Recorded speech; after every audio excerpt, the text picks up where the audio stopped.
All right. I see it's 4 o'clock, and I'm going to call the Select Board meeting of October 13th, 2020 to order, and remind everyone that this meeting is being recorded via Zoom. I'm going to ask first for Select Board members to respond to the clerk's roll call to indicate they're present. Ms. Escobedo? Present? Ms. Ackerman? Present. Ms. Hotchkiss? Present. Mr. Johnson? Not yet. Okay, and Ms. Bates, present, myself. Okay, thank you. I'm going to read the consent agenda. Town accountant warrants dated September 28th. One-day liquor license, Salt Butts Farm, 40 Westward Road, October 24th at 5:30 p.m. to 10 p.m. Wine and malt beverages only. Minutes to approve for August 17th, 2020, from the Joint Select Board and Finance Committee public hearing, the August 31st, 2020, and September 8th, 2020 minutes. And a proclamation to declare October as Community Chess Month, with special thanks to them for all the town and community human service related programs that they support. Do I hear a motion to accept the consent agenda? Move to approve consent agenda. Second. Will the clerk please call the roll? Ms. Escobedo? Aye. Ms. Ackerman? Aye. Ms. Hotchkiss? Aye. Mr. Johnson? Unmute yourself. And myself, Ms. Bates, aye. Okay. I didn't hear Mr. Johnson's response. He was muted, but He's still muted. he's still muted. I was reading his lips. Aye. Also, I'm on my phone until I can get my computer to restart. It just locked up. Okay, thank you, Matt. So that is unanimous, and I so declare. So the town manager's report. Hi, good evening, everyone. So a couple of items I wanted to touch on today. Quick follow-up on the storm we had last week. It was really a significant wind event. As everybody saw, I think there was 40 trees that got knocked down. At one point, we had lost power to 3,600 households. And it remained out for, it was restored fairly quickly for the vast majority of customers, but there were a few addresses that were a little slower to get turned back on because of tree damage, or in some cases damage to the electrical service of the private residents that required and their own electrician to make those repairs. But I do want to commend the work of the CMLP, the fire department, and the police department. All of their crews were, they really did a masterful job in working together to make sure that the impact of the storm was minimized. One of the areas that was a bit of a challenge was the phones. Because the brevity and intensity of the storm, it generated a lot of phone calls. And so our dispatch center was overrun because I think there wasn't the instructions from CMLP's website was to call the police department because we didn't have any customer service reps on that could handle it because the storm happens, basically at night. CMLP, Dave Wood, was actually in the process of finalizing an agreement with a third-party call center to handle calls specifically during instances like this. It was in the final stages of being put together. In fact, he sent it to me for my own review just today. But that's an area that they knew was an issue, and so we will be entering in that agreement. And so now for future events, we'll have a 24/7 call center that people can call and get information, and that'll be kind of a frontline way to handle some service calls to make sure that the communication flows. Tomorrow it was just rescheduled. There was a groundbreaking for the library. It will be recorded. I know they're keeping the crowd very small due to COVID-19, but it will be recorded. So if people are interested in seeing the groundbreaking ceremony, they can catch it online. I think after at some point in time, I would check with the trustees' website, and if we have the opportunity to post it on MMN, we will. So on Halloween, not on Halloween, sorry, on October 25th, there'll be a Halloween style event called, it's a drive-through trunk or treat that our rec department will be putting on at the CCHS lower parking lot. The event is scheduled for 1 to 4 p.m., but it's scheduled by elementary school. So please check the rec department website for updates as the event gets closer to find out when your child's school is scheduled to go. And I think this is where I mean, they're doing a lot of things to ensure safety, but avoiding commingling the schools is another thing they're doing to try and make sure that they don't have an unsafe event. So make sure you check to find out when your school is scheduled. So a bit of follow-up on the TBA report. I talked about this the other evening at the Finance Committee. Last fall, TBA architects had finished a draft of a really comprehensive facilities analysis.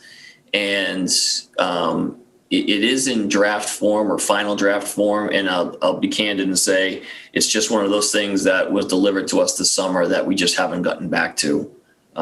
Mostly because of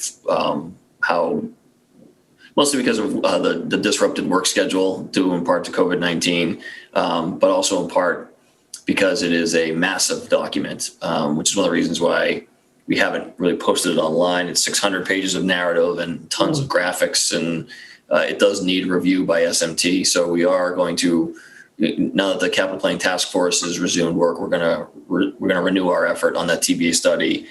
We are in the process of trying to get, we'll probably get a print copy reproduced and bound. We only received 3 copies. It'll be stamped draft, and we will have that at the library. So if people want to, you have to make an appointment to go to the library in person, but you can make an appointment.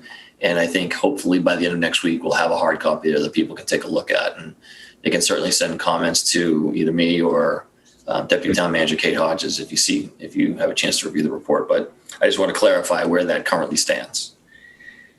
And then the Discover Concord magazine is working on a holiday shopping guide that will be mailed to 9,000 Concord households to promote shopping locally for the holiday season. I talked last week about the holiday shopping season really starting earlier. And this is kind of a part of that. And they've been looking for donations from the community to offset the cost to produce the shopping guide. So small businesses don't have to necessarily purchase ads, but can have the benefit of an ad or have a discounted ad price. The town of Concord has committed $2,500, and we will receive a full page ad which we'll use to promote some of our programs, including the BD Center and some other things. So the town will be advertising our own businesses, so to speak, in this holiday shopping guide. But it really is an inspiring community effort to support local businesses. I think everyone realizes that there's a lot riding on this holiday shopping season for the local business community. And so the level of effort going into producing this guide and getting it to Concord residents so they will enjoy the benefits of local shopping and dining is really, like I said, inspiring. And I'm hoping everyone will do their part to support local businesses, because in a normal year, holiday shopping seasons are make or break times, and it never has ever been more true than during this pandemic. And the final thing I have is I had gotten some correspondence over the weekend about a billboard vehicle that had been parked downtown for a couple of days. And I did discuss the matter with Chief O'Connor. And the short of it is that what the truck says is sort of protected free speech. And the bylaws that we presently have that govern parking don't really prohibit the use of 2 parking spaces. And we had suspended parking meter enforcement needed to support local businesses. So this kind of combination of factors made it so we really couldn't do much to prevent the truck from being there or compel it to move. I see that it did eventually, but I just wanted to, for those who corresponded with us, we did take a look at it and tried to see what could be done, but there really wasn't very much for the reasons that I just cited. So That's all I have for now. Any questions, or everybody knows if I left anything out? Susan? Yeah, thanks, Stephen, for filling us in on the billboard. Did that have to go through the regular permitting process, whatever that is, to be able to set up downtown in that? Because it's on a vehicle, I don't think there is a permitting process. I will say that there are options we can look at in terms of bylaws that make it so anything like a vehicle mounted billboard has to be moving or something like that. I know some communities have that where you can't just park it on the street. We don't have a bylaw that covers that. So we'll be looking at options for the future. Thank you. Terry? Yes, I'm really glad to hear that was a great response on the storm. I know some staff worked 36 hours or more. It was really a big storm. And I'm so glad to hear that Dave Wood is contracting for a 24/7 call center. Is there any time frame on that? And what if there's a storm, next week, let's say, before that comes in, what is the best way now for residents? I guess residents couldn't get through on the old system. What should they do if there's a storm before this new system comes in? I think it depends on the timing of when the storm happens. Like if it's during the day and they've got full crews at CMLP, then they'll be able to handle the communications better. I think it was the time of day made a big difference on this one. And like I said, I think it was and I would say it was not anticipated. I mean, we did know that there'd be high winds, but I don't think we, Dave did keep crews on, and so did CPW, just in case. But it was a lot more intense than I think even the weather forecasts would have had you believe. So there was a combination of factors that led to the overwhelming number of calls and some of the glitches we had, keeping the outage map updated and things like that. But some of that's unique to the storm, but other parts of it, I think if we do have another storm forecast like that, we will make some changes depending on what the circumstances demand. Okay, so I think I hear you saying that if it's in the daytime, we call CMLP. In the weekend or night, maybe we still call the police department, or maybe we'll get a code red from you about what new thing we should do.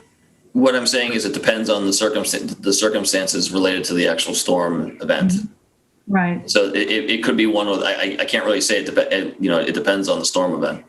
Right. Okay, so maybe a code red would, if there's some new procedure, might be. Yeah, and like I said, I think I think the third party agreement should be that system should be in place. I think in relative short order, maybe a couple of weeks at the most.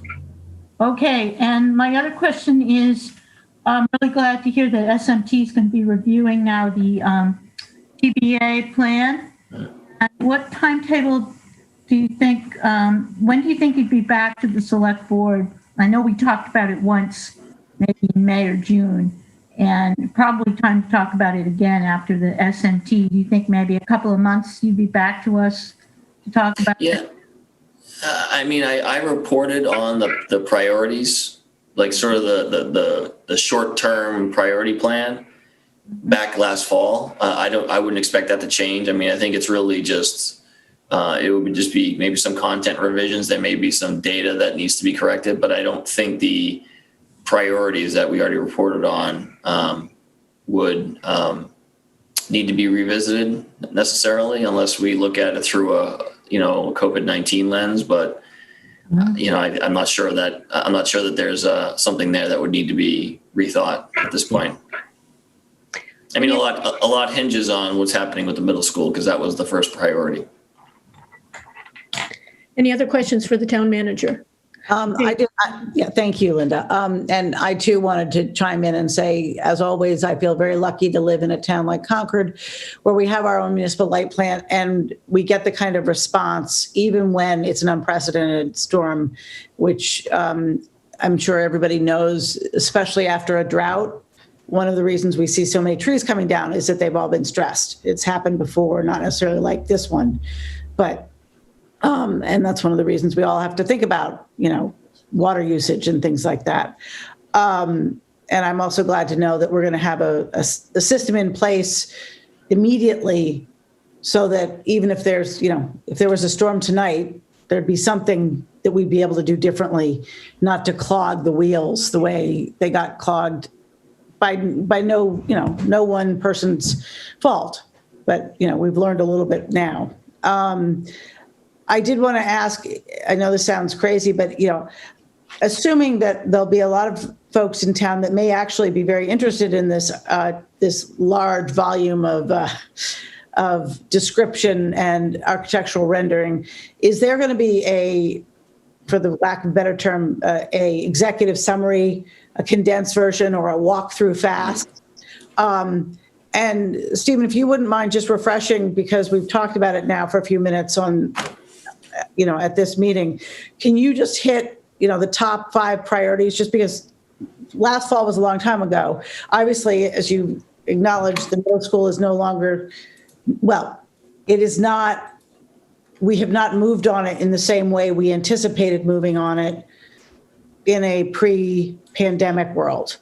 But what are those priorities if we take the middle school and put it slightly to, I don't know how we're going to address that, but what are the priorities that haven't changed? Let's say that, what are a few others that people might remember? Wow, you're pulling a pop quiz on me.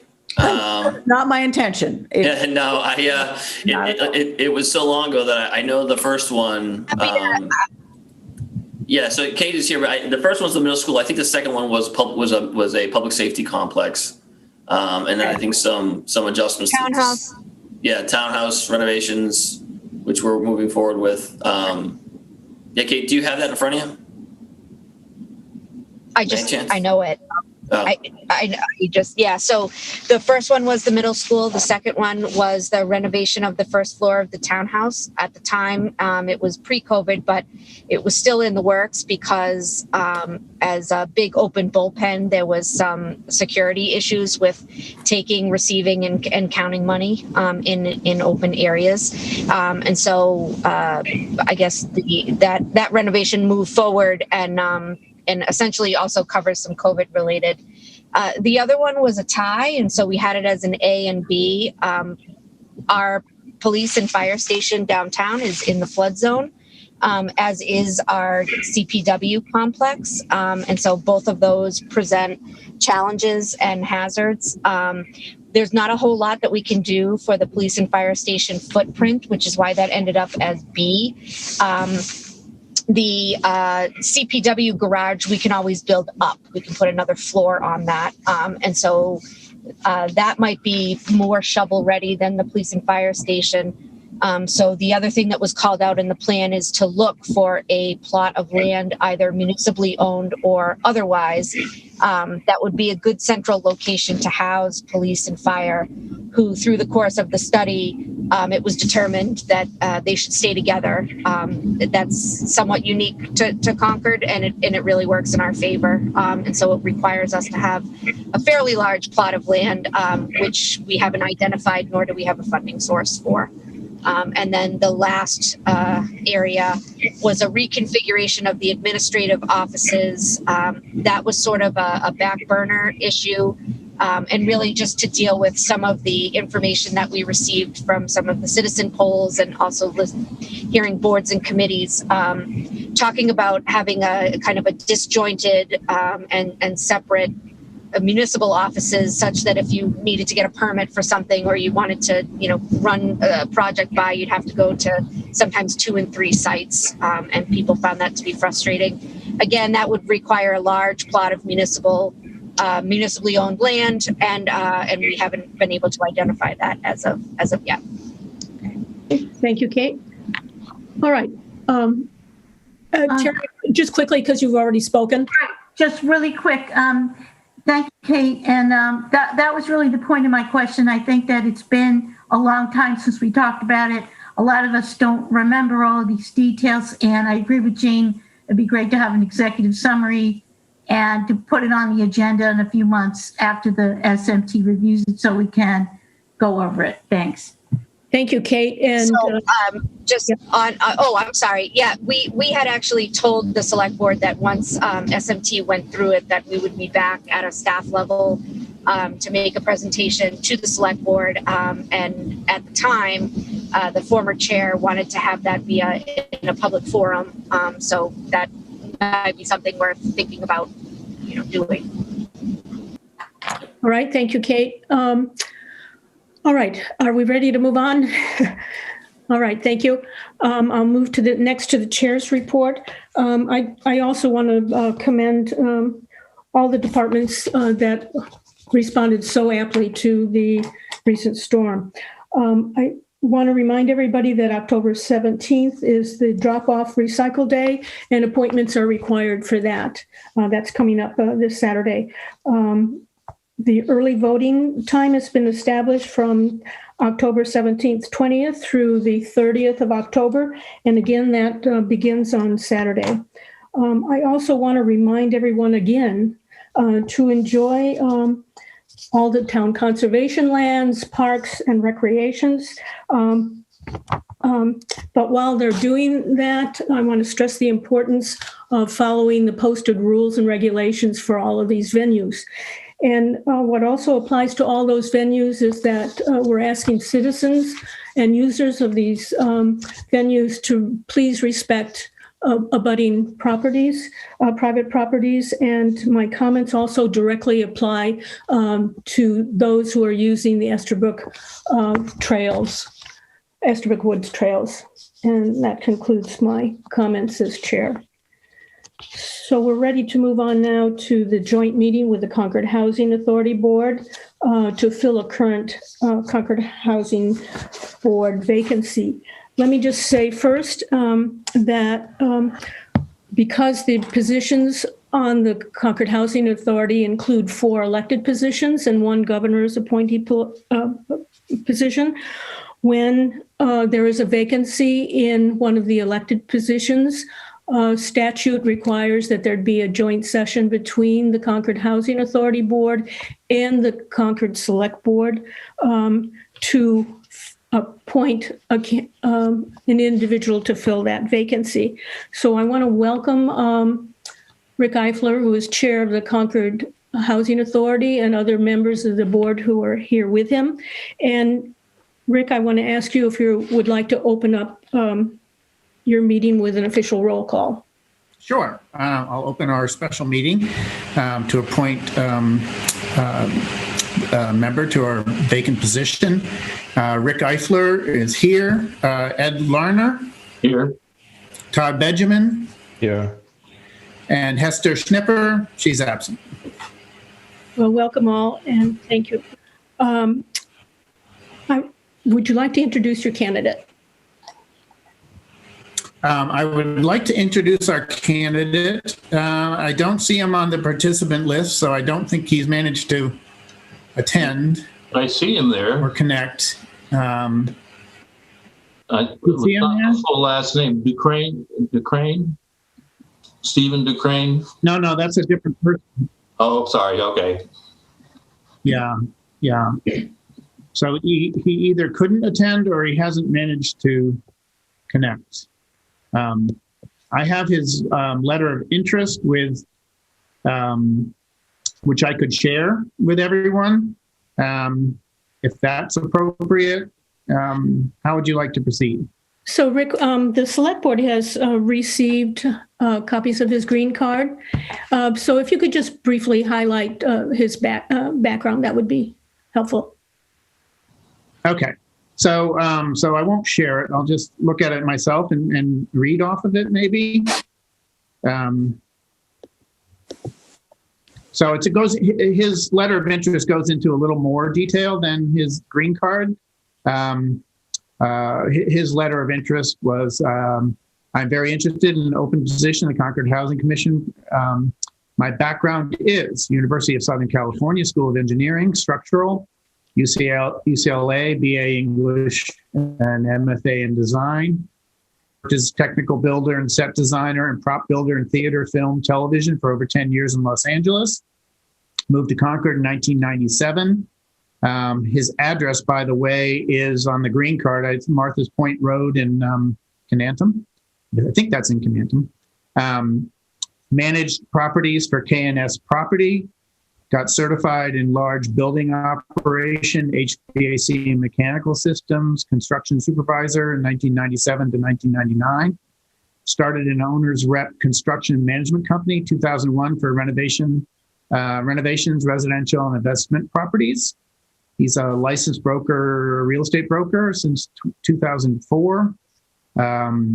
Started large scale rentals in 2006. I'm just going to look and see if that beep was him. No. Let's see. He lived in Lincoln in 2006 and filled a vacant position on their Housing Authority board, and afterwards became the governor's appointee to the Lincoln Housing Board 2010 to 2014. He helped co-author their 2014 housing plan. Oversaw the design and renovation for the Housing Commission's inventory, specifically 75 Tower Road. Recently merged with another company and formed a larger construction company. Track and field team in college, plays and coaches youngest daughter's basketball team, coach soccer, has 2 daughters at CCHS and 1 at Peabody. He says, hope this helps. Please let me know. Thank you. So that's some background. So do I hear a motion to appoint this candidate to fill your vacancy from your board, Rick? I'll make the motion that Steve. Does anyone want to make the motion? I'm Edward Larner. I make the motion that the applicant Stephen Durain be appointed temporarily. To fill the position, the open position on the Housing Authority. Second. Do I have a second? Second. It's Todd. And Linda, I think we need a roll call vote. Correct.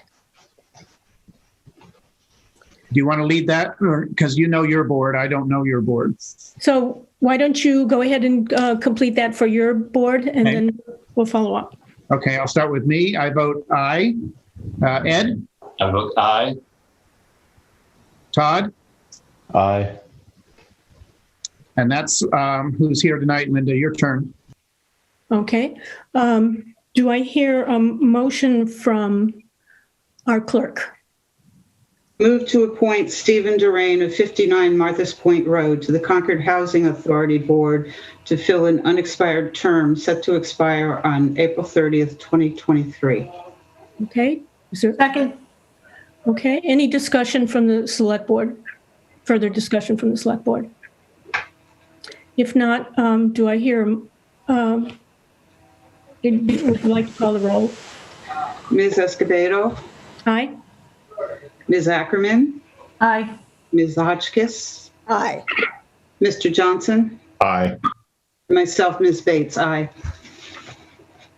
And that's unanimous. So I, on both the Concord Housing Authority and the Select Board, and I so declare. So thank you for processing this with as quickly as you could and getting the position filled. And we hope you have just gained a new productive Concord Housing Authority board member. Thank you, Linda. I think I need to officially close our meeting. That's fine. Do I have a motion unless Ed already left? He says, yes, he may be muted. Well, I'll make a motion to adjourn. And Todd, can you second? Second. I'll say aye. Ed? Aye. And Todd. Aye. Thank you. Thank you. All right. Terry? Well, okay, I guess I'm too late. Yeah. All right. Okay. So the next agenda item is the Sudbury Road and Garfield Road pedestrian safety. Just a second. I'm going to ask Police Chief Joseph O'Connor and Town Engineer Stephen Dokran to present to the select board, but I'd first like to make a couple comments on that topic. First of all, Terry Ackerman, select board member Terry Ackerman is recusing herself from this discussion after speaking with the State Ethics Commission, as she is a member of the community that has and has participated in discussions with that community members regarding the issue that's before us today. And furthermore, her husband, Steve Ledoux, is also been participating in discussions with the Transportation Advisory Committee and approached the Select Board regarding this issue. So, Terry, if you would just like to briefly comment on what the that covers it. Yes. What the Select Board, what the State Ethics Commission has asked you to do. Right. So I spoke with Attorney Nora Malum. She gave me two different options, and I'm choosing the more conservative option because I live in the neighborhood and my husband is one of the petition organizers. So I will not be participating in the discussion. I will be turning off my video and muting myself. And when we're finished with this item, I will come back to the meeting. And Terry, how are you going to be informed to come back? Have you made arrangements to be informed to come back? Well, I talked to the attorney. I will be watching. I'm allowed to watch because it's an open meeting, but I will be turning off my video and muting myself. So I will see when this section ends. I will hear everything and see everything. So. All right, fine. Okay. So then the other comments I would like to make are that I want to acknowledge that the Select Board has received citizen petitions on this issue. The purpose of today's meeting is for the Select Board to be informed on town planning actions and analysis concerning the safety at this particular intersection. There will be time for public comment, and I see that there are a number of people who have joined us in this meeting, and I suspect may want to comment. Let me just say that during public comment, the intended purpose is not to engage in a back and forth conversation, but to hear your support of and/or issues with some of the discussion that you hear today. If you wish to participate in when it comes time for public comment, which I will signal, please register in the participant button at the bottom of your Zoom screen, and we will call on you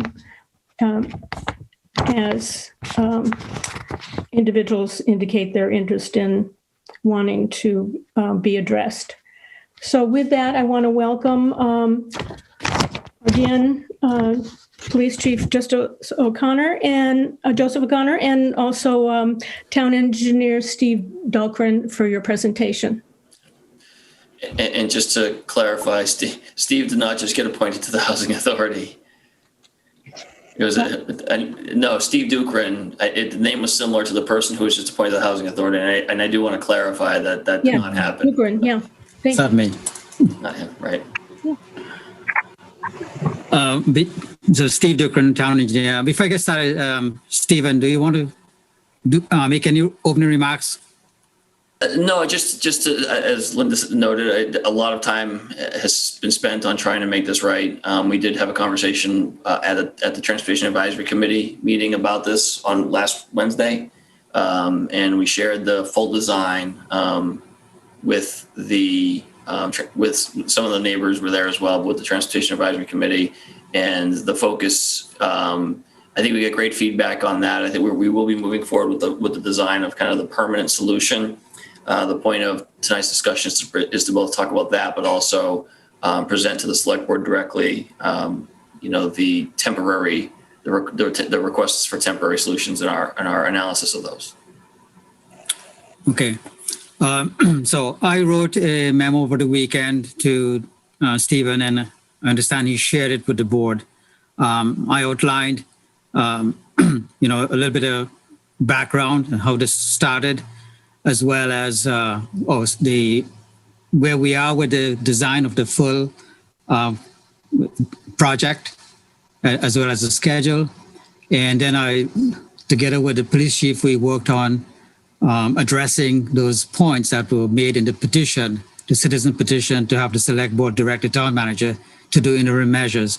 So without taking up too much time on the full design, maybe I can just spend a minute or so reviewing that. If I'll share the screen and show you where we are so that everyone is aware.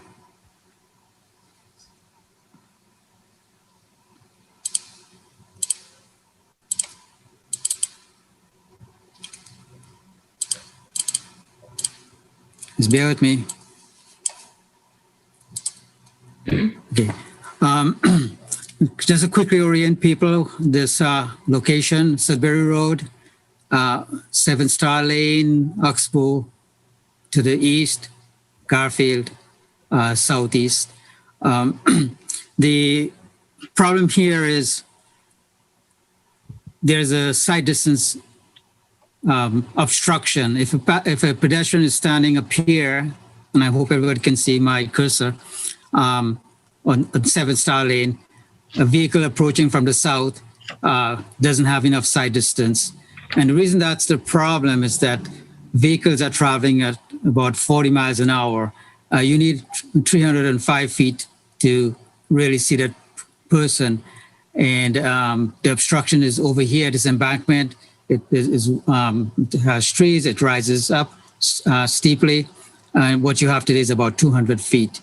In order to get that side distance, you need to remove the embankment, which is certainly a big problem. You will be entering private property. You may be constructing a significant retaining wall. To achieve that side distance, we need to do two things. We need to bump out this corner, this northwest corner here by 7 Star, so you can bring the pedestrian closer to the edge of travel.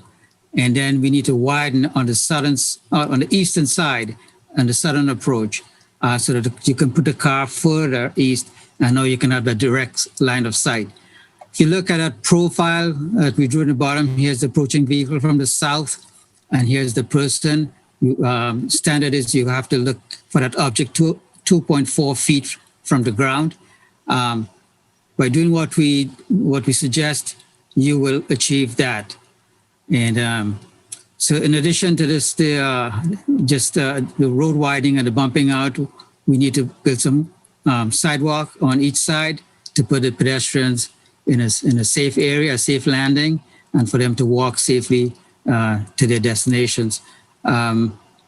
Also, we're going to add these rapid flashing beacons, which can be viewed up to 1,000 feet in a straight line. And so those will enhance the crosswalk, and they will make the pedestrian, at least when they're present, because they will activate these flashing lights and the car will know that they're present. Regarding the striping, we will narrow the lanes down to 10 feet. That will have the added benefit of slowing vehicles down. This is the design that we presented, as Stephen mentioned, last Wednesday, and it was pretty well received. We have got some good feedback. We want to bring this to a final design. There's still a lot of work to be done. Residents brought up issues with vehicles trying to exit here or from 7 Star Lane. That's not a legal maneuver, and we're going to see if we can do something about reducing that tendency. As far as the schedule goes, we are looking at getting this done, preparing bidding documents in the wintertime so that we be ready for early spring construction. The estimate for this work is about $70,000, not including any additional work at this corner, as well as what we've been talking about, putting in some flashing lights, speed signs, or the like ahead of the intersection to encourage vehicles to slow down as they approach. That's additional cost. We haven't put an estimate of that additional cost yet, but so the cost is rising. And that leads me to what I wrote in the memo. I gave some background as to the, and I'll turn this off. I'll stop the share. I mentioned in the memo that we applied for Complete Streets grant last year. The staff at the time didn't consider all of the problems out there, and the grant has just awarded us $20,000. So just the beginning, but we've made a commitment that we will find the funds to get this thing implemented properly. So now I want to get into the petition points that were made. So the chief is present. They provide a lot of information that were mentioned in the memo. And so I'll take one each at a time and go through them, and you can stop and ask questions as we go. So the first thing is the request to place portable electronic speed signs, and you've seen them around. They're small ones, they're large ones. The typical ones use are the 12-inch by 12-inch. So we know that when you put these signs out, they generally have an impact on speeds. People feel guilty and they slow down. And so we would support putting these 300 to 400 feet in the approaches to this intersection to get drivers to slow down to at least the 30 miles an hour as required, as the posted speed limit. This at 30 miles an hour, you do have the sight distance existing to see a pedestrian wanting to cross. These can be mounted on utility poles. They are utility poles. If you're approaching from the north, on the south side, you will have to erect a signpost to put this. One can be spared by the police department, so we'll have to purchase the second one. But we need to understand that the idea here is to get people to slow down, and we are not going to be encouraging putting in any language on a variable message board to discuss a crossing or presence of pedestrians, because this is not a formalized crossing. And without having a formal crossing, we are putting the town at high liability without such. So if you don't have any questions on that, I'll go on to the second point. Unless the chief has anything, chief, feel free to jump in and. No, just as Steve, that we are in the process of looking to purchase another battery operated sign. Okay. All right. And the second item requested was increased traffic enforcement by police. And Chief, this is all yours, but I can go over what I wrote. You said that this can be done, but you also wanted to point out that Sudbury Road does have more traffic enforcement currently, and you have recorded the vehicle stops, and they're very high in the last 5-year period, 2015 to 2019. On the west sector of Sudbury Road, there were 930 motor vehicle stops. Yeah, so there's an indication that more enforcement will be done, but you already have, it done to a large extent out there. Anything on that, Chief? Just that it is a road that we do a lot of enforcement on. Did mention the number of stops that we've made out there. Based on staffing and so forth, we will try to put directed patrols out during the morning hours and afternoon hours when school is getting right before it's getting out, or while it's getting out if we have staffing available.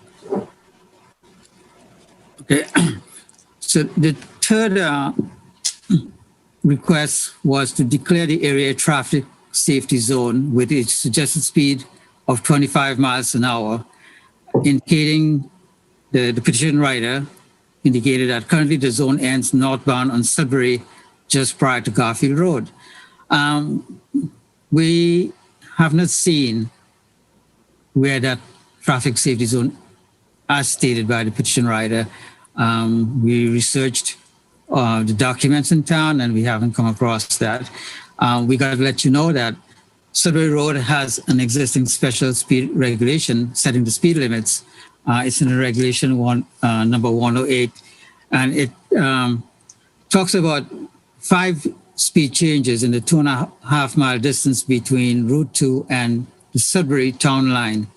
The speed varies between 30 miles an hour and 40 miles an hour, but never less than 30. So we don't know where this 25 miles an hour currently exists comes from. So we went and we reviewed the Mass General Law, Chapter 90, which is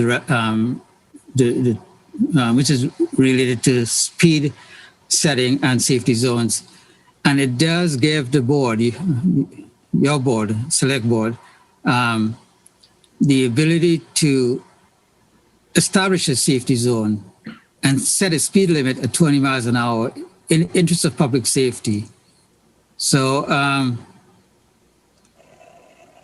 if you do that, we will expect that motorists will travel at a speed that's at or under this existing speed limit, which is 30 miles an hour today. We know that people always go in excess of the posted speed limit. And so that is in the prerogative of the board to do so at this point in time. We do have to caution everyone, though, that introducing yet another speed change on a stretch of road that already has 5 changes is not, I would say advisable, but it is not something that we want to do as a pattern, because we are aware that these kinds of changes that the motorists have to experience as they go from one end to another end of a road sector, it's difficult for them to operate, as most drivers know, and they get frustrated, and that leads to problems. The traffic management group that exists in town we have been talking about this, and regarding Old Marlborough, they have similar problems, and we've been looking at how we can address those. We want to do updated speech studies to really determine what are the right speeds to travel at or proposed for motorists as they go back and forth on these roads. And those speed studies have to go through the Massachusetts Transportation Department to get their approval.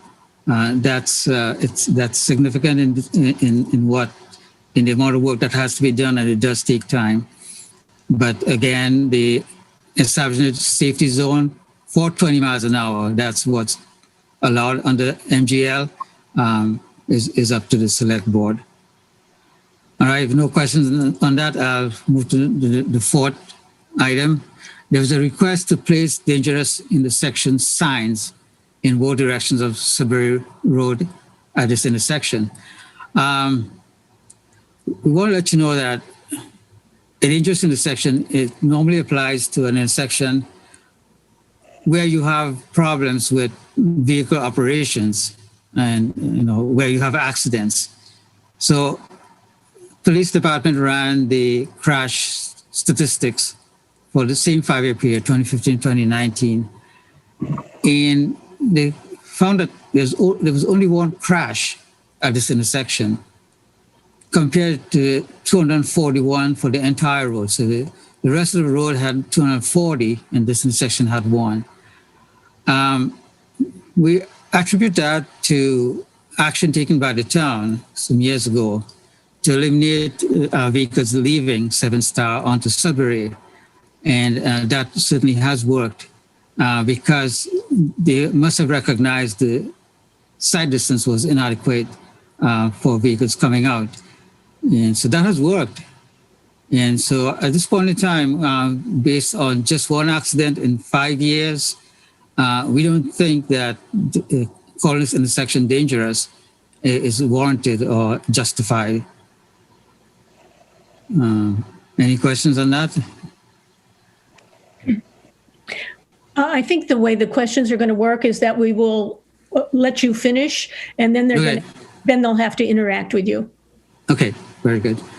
The fifth item requested was to remove vegetation that impairs the line of sight. Public Works did remove some brush recently, and we've received, comments that this was very helpful, and people feel a little bit more comfortable being present at the intersection. And the last request was to place a marked cruiser and police officer during times when children are going to and from school. Again, these are words from the police department. I'll let the chief reiterate this, but I will go through what we wrote. Police stated that from a patrol perspective, this is going to be difficult to maintain. They currently provide extra officers to supplement the 6 crossing guards at the three elementary schools. There is significantly higher vehicle and foot bike traffic at intersections closer to the schools where officers are needed. And we should know that even if you post an officer there during school hours or school crossings, they can be called away at any given moment to respond to other priorities. And here the chief is, once again, can add anything. No, Steve, I first of all, thank you for putting the memo together, and you covered it very well. So one of the things I did want to just point out is the speed studies. Quite often when you do these speed studies, you're looking at the 80th percentile of speed, and there are cases where if you do these studies, a 30 mile an hour has the potential of being pushed up as well. So when we do those speed studies, not always does it result in a speed going down. It could also be increased as a result of the study as well.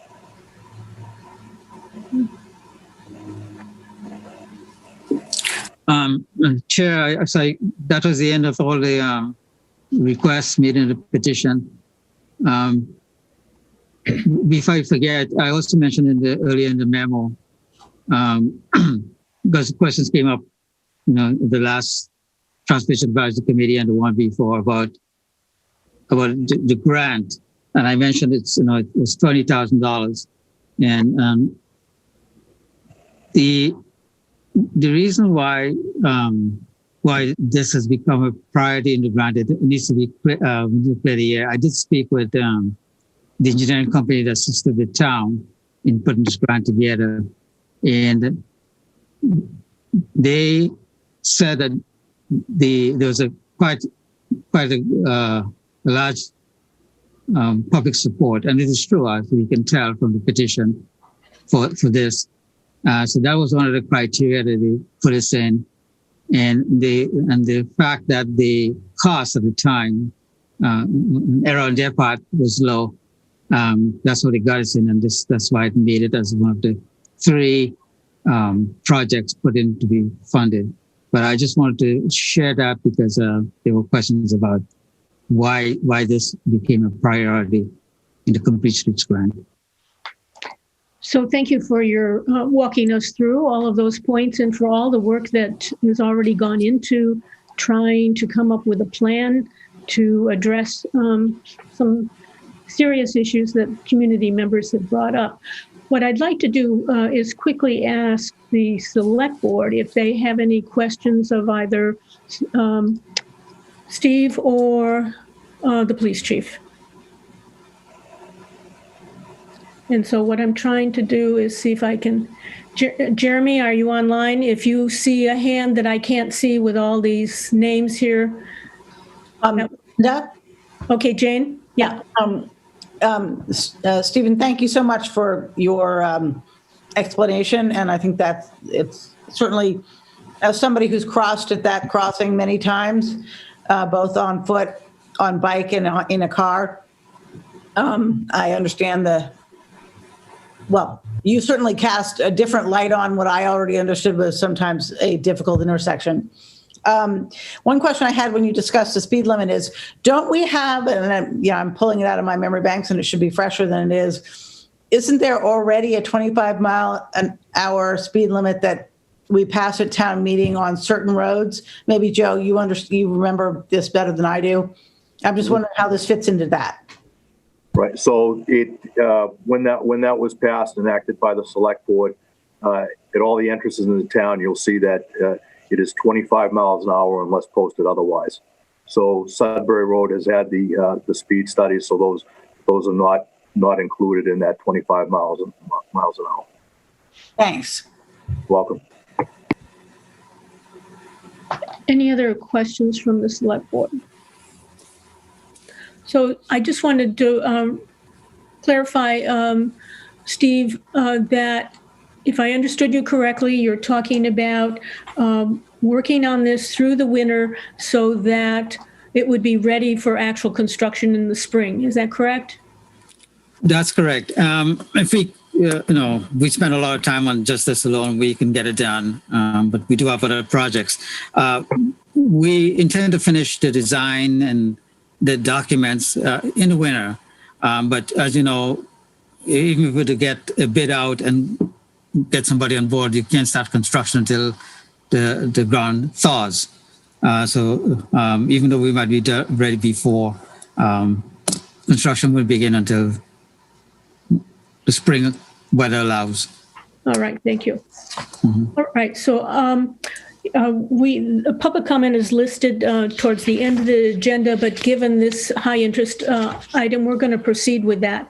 So I'm going to, I have a long list of people waiting to speak, and I just want to please ask you to keep your comments as succinct as possible so that we can hear from everyone that would like to speak.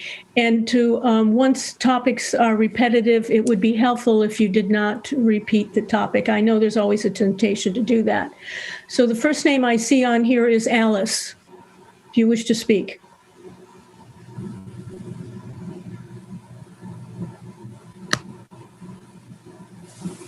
Alice, can you unmute yourself if you wish to speak?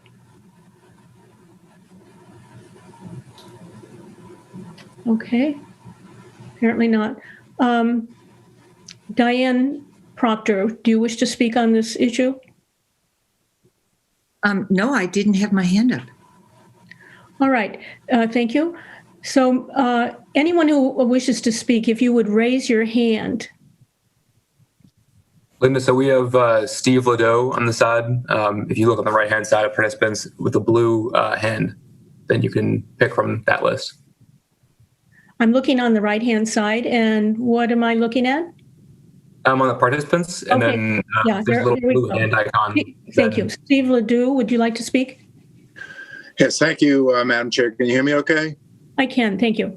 Okay, great. Appreciate the time, and certainly appreciate the time that the town staff has put into this.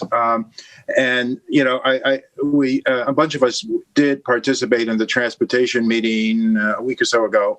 And I think generally we do like the permanent solution. I think it looks really good. But in terms of the petition, I think maybe, you know, we worded the petition as these were suggestions, not necessarily we expected to see all these things. And we were certainly open to other ideas that the town might want to bring forth. So, you know, I do feel it's positive that you guys are going to be looking at some electronic signage. And I guess to the town engineer's point, I, as one who kind of put the petition together, was not looking for like verbiage saying caution children. The main purpose is try to slow folks down on that road. Secondly, I know the chief has cited some statistics about traffic enforcement, and maybe it's just me, but the only traffic enforcement I've seen on Sudbury Road is really between the river and Route 2. I've never really seen too many officers kind of at this intersection or going towards 9 Acre Corner or anything like that. So in the morning, there are cement trucks that are really barreling through there, and there's no way they're going to stop quickly. So I think that needs some further attention. I would urge the board to consider designating the area I forgot the term now, a safety traffic zone, just because of the way it is. And I understand what the town engineer is saying about how many speed limit changes there are on the road, but that road is long, and there are a lot of changing circumstances as you go along there. You've got Vero Farm with some traffic there with some uniqueness, and obviously this intersection. So I would urge the board to consider doing that designation. And I guess that's about all the comments that I would have, but I think it would be great if we could get that designation by the board. Thank you. Thank you for your comments. Joshua Burgle, would you like to speak? Yes, thank you. I'm at 39 East Circle, and I've been corresponding with the town engineer for nearly a year, and I'm really happy that this is moving forward. So thank you very much. Have second Steve Ledoux's comment about this traffic safety zone. There is existing a 30-mile-an-hour zone. Maybe that could be lowered to 25, and it wouldn't be yet another change. It would just be a lowering to that speed limit right at the intersection. Also, just wondering if we could receive the memo that Mr. Dukran wrote. And then finally, have you discussed with the Complete Streets funding folks the time frame of your request for request for construction funding? Steve Dukran, if you would like to respond to that, you may. Yes. So I think Mr. Berger is asking about have we requested more funding? Mm-hmm. That's the question. Not more, sorry. When and if you can get the funding, because we are now past the June 2020 construction date that was in the original application. Actually, the construction date is June or July 1st, 2021. That's the date for the completion of the 3 projects altogether. We are putting together a request for an extension because of the other projects as well. There are delays for various reasons. Thank you. Okay. Philip Posner, would you like to speak? Yes, can you hear me? Yes. Okay, thank you. I also want to express my appreciation to the board and to the staff for their time and effort in addressing this issue. One of the comments that was made by Mr. Dukran was that there were 5 speed limit changes within I think he said a 2 or 3 mile distance from this spot. And I believe that the speed limits are set out in a written format, and I'm not aware if there is a kind of a graphic depiction of the speed limit anywhere. So I was hoping Mr. Dukran could let us know about that. Yes, sure. Thank you. What I mentioned was for the 2.5 mile stretch between Route 2 and the Sudbury town line, you have the 5 changes. Those locations where those changes occur laid out in Regulation 108, which can be found in the town's parking and traffic regulations bylaw. And we can provide a graphic, but I think they correspond to where the signs actually are out there. They vary between 30 miles an hour and 40 miles. So you go from 30 to 40, 30, 35, 40, and back down to 30. So they can be easily found in the bylaw, or even driving out there, you see where they are. But if you'd like, we can prepare a graphic. I think that'd be helpful. Yeah, so the reason why I was asking about that is that I think sometimes a graphic helps to focus how things look in a big picture. So if this is okay with staff, having that prepared as a kind of a snapshot, I think would be very helpful for both the staff and the select board to see visually how the speed limit changes.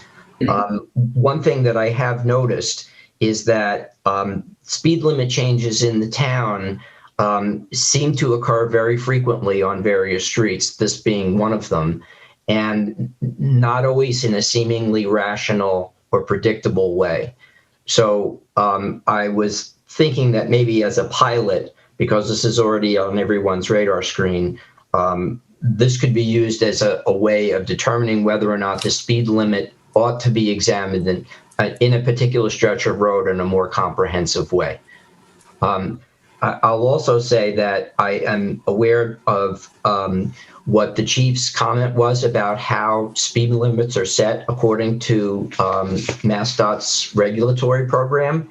And personally, I think it's irrational and is more motorist convenient focused as opposed to pedestrian and active road user safety focused. We can't change the state regulation, obviously, but I do think that ought to be something that's considered as we think about how we're dealing with speed limits in the town. Thank you. Thank you for your comments. Are there any other comments from the public on this issue? Please raise your hand. Yes, I have my hand raised. Yes, Don, thank you. Yes, hi. Thanks for the presentation. I think overall, we as a community do need to embrace some traffic calming measures throughout our community. So it's great to see that the steps are being taken here. Of course, unfortunately, over the summer, we had those 2 traffic fatalities. And so it is disconcerting to see so many traffic violations. But with something like this, I think we're obviously moving in the right direction. My question is with the comment about reducing the lane width to 10 feet.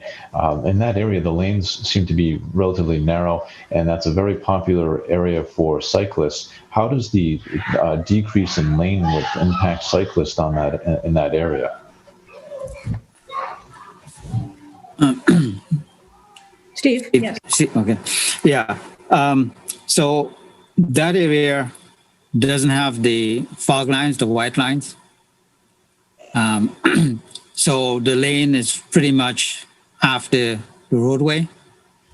And today, I'm not sure, I got to go back and measure, but I believe you have like probably like 13 feet or full roadway width of 26. So you probably have 13 feet, which is a wide lane for a car to travel. Our hope is to put a white line 10 feet from the center line, except when you go around a sharp corner, because a wider vehicle like a truck or bus or whatever may have difficulty negotiating, around a corner with a 10-foot lane, especially if the speed limit is not very low. But if the current rules for bicycle lanes, and I'm not advocating for putting bicycle lanes on a narrow street. If the road is curbed, you need to have a 5-foot lane. And Mr. Parson knows this better than I do, I'm sure. And if it's not curbed, you can get away with 4 feet. That gives you an uncurbed roadway, needing 28-foot wide street, and we don't have that here. So what's expected is that if we put a white line, bicycles will need to share the road with the vehicles. And the day would come when we would probably we would be doing that throughout the town, where we'd put the share the lane signs and other types of things that are conventionally used in many places where bicycle use is just as prevalent as the town of Concord. But I don't know if I'm answering your question, but essentially I'm saying it'll be a shared road program. So essentially bicycles are riding with the motor vehicle in the same lane. Okay, thank you. I was just curious as to what safety impact cyclists may encounter due to the changes in the roadway. That's helpful. Thank you. Thank you. Joshua, did you have a further comment to make? Joshua Burgel? I do. Thank you. The idea of adding a fog line to the roadway would be really much appreciated. I'm an avid cyclist as well. And I did measure the roadway width. It's between 24 and 26 feet wide. So Mr. Dukran's right. And it would be excellent to have a 10-foot striped traffic lane to give at least that 2-foot shy zone to the cyclists. So applaud that as well. Thank you. Okay, thank you. So thanks to Eric Van Loon. Would you like to comment? Yes, I would, please, Madam Chair. Am I able to be heard? Yes, you are. Thank you. Well, first, thanks to the board, to Chief O'Connor and the staff for this thorough discussion.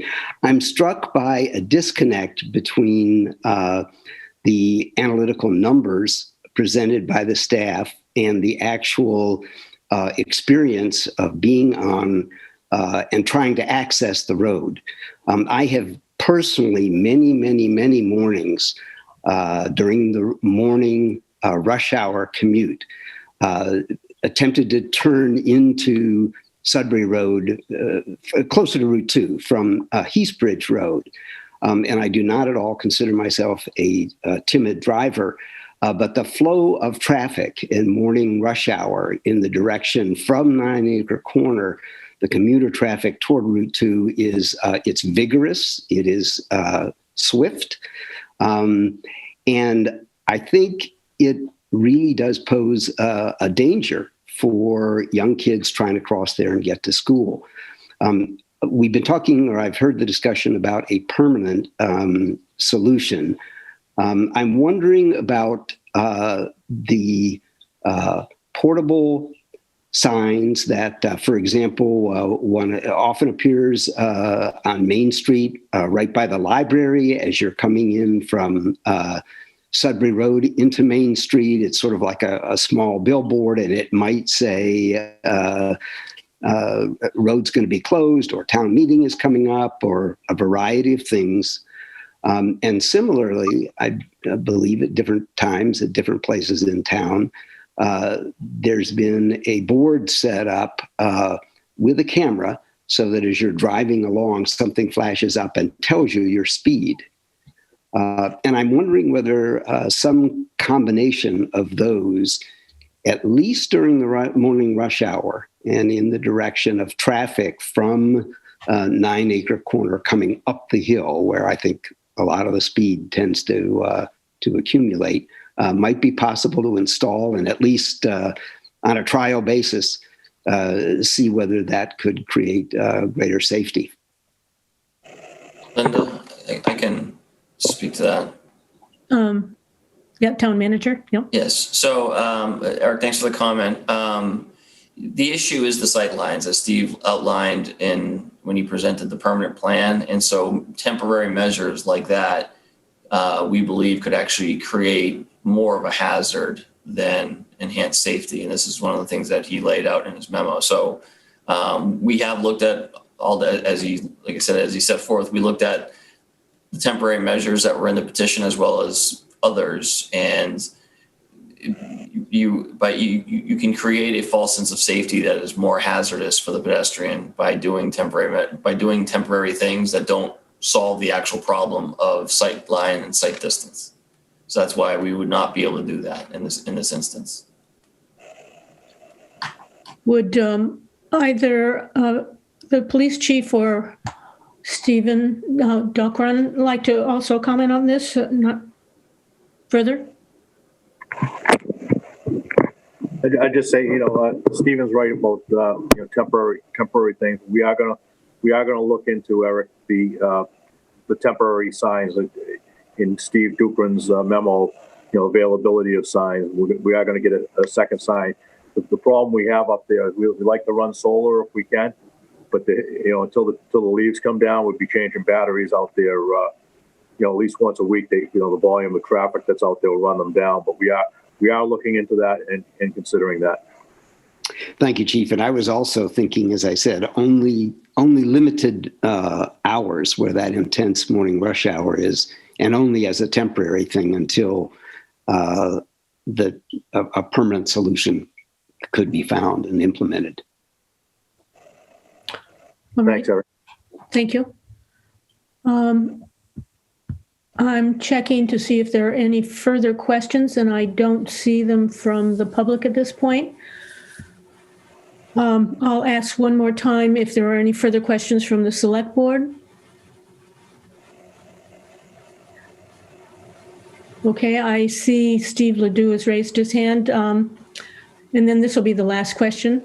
Steve? It's not a question, I guess. Well, it is a question. It's what are the next steps? Will the board consider a traffic safety zone, for example? Yeah, I was going to go to the next steps as soon as we heard from additional comments from the Select Board. All right. We have seen, we've heard some suggestions. We've heard some, both looking into a temporary response in terms of the signage there, and as well as Steve Dockran's offer to provide in graphic form the speed changes on that road.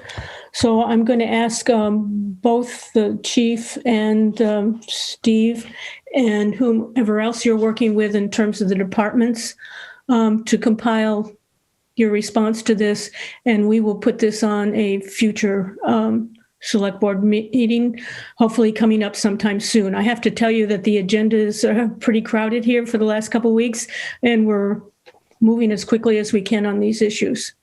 So yes, we will look at that request along with the other pieces that I just mentioned. Right? So thanks for, particularly to the presenters today, Chief Justice O'Connor and to Steve Dockran from the engineering department. I recognize a lot of work has already gone into this in an attempt to be responsive to the community issues that have been raised. So thank you, everyone. I think we'll now move on to our next agenda item, which is a discussion of the Veterans Day proposal. And I believe Tom Valley and Julissa Navarro Norton are both here to present the plan. So welcome. Thank you, Madam Moderator. So I think the question is due to the pandemic, and it's been an unprecedented. The committee itself, we are undecided about the flag retirement ceremony via burning with the assistance of the Concord Fire Department in keeping with the tradition of the ceremony. The Public Ceremonies Committee is split, as I said. We have 2 of the 4 members wanting to include this into the ceremony and 2 feeling it's not appropriate in handling multiple used flags in the current pandemic. The committee is checking to see if we can assemble the necessary volunteers to fold and collect the used flags, and if this is not possible, the question of inclusion becomes moot. We would like the Select Board's view on the ceremony on the whole, and as well on including the flag retirement and burning. So that's why we've come to you today, so that we can bring it forward to you and to see how we can still make this a nice remembrance, as it should be, on Veterans Day. So thank you for that. I should comment that I appreciate, and the Select Board appreciates your committee being responsive to the conditions we're being mindful of in terms of bringing large gatherings of people together. For events, we're trying to avoid that to the extent that we can in the interest of public safety for all of our citizens. If I understand correctly from the proposal that you your committee's brought forward, that you, in keeping with that, you've eliminated a fair number of the components of the traditional ceremony, which indeed is usually well attended and is important in terms of recognizing our veterans. So you've already tried to, and I think you have, I assume from this that you have committee agreement on eliminating those aspects of the traditional ceremony, and that at this point, it's really a question of, as you point out, Julissa, the involvement of the fire department and the flag burning portion of this. Correct. Can I Yes. may I ask, and then I'll open it up to questions from our the fellow select board members. Have you already had a discussion with the fire department about this, and what was the discussion around the involvement of, typically children are involved in this, which is where we're particularly concerned about safety in these COVID days? Yes, correct. So I'll start with we usually have the scouts come the Wednesday before and come and fold all these flags. So usually it takes usually we have about 40 to 60 scouts for a 4-hour period of time in which they fold all of the flags that the town brings. So as of right now, the scouts are only holding outdoor events and they're limiting the number. I reached out to the coordinator in Concord regarding the flag folding. They said it's always been a favorite event. They are concerned about it, considering if things move in the way that they're moving. They are still a question about how involved they want to be.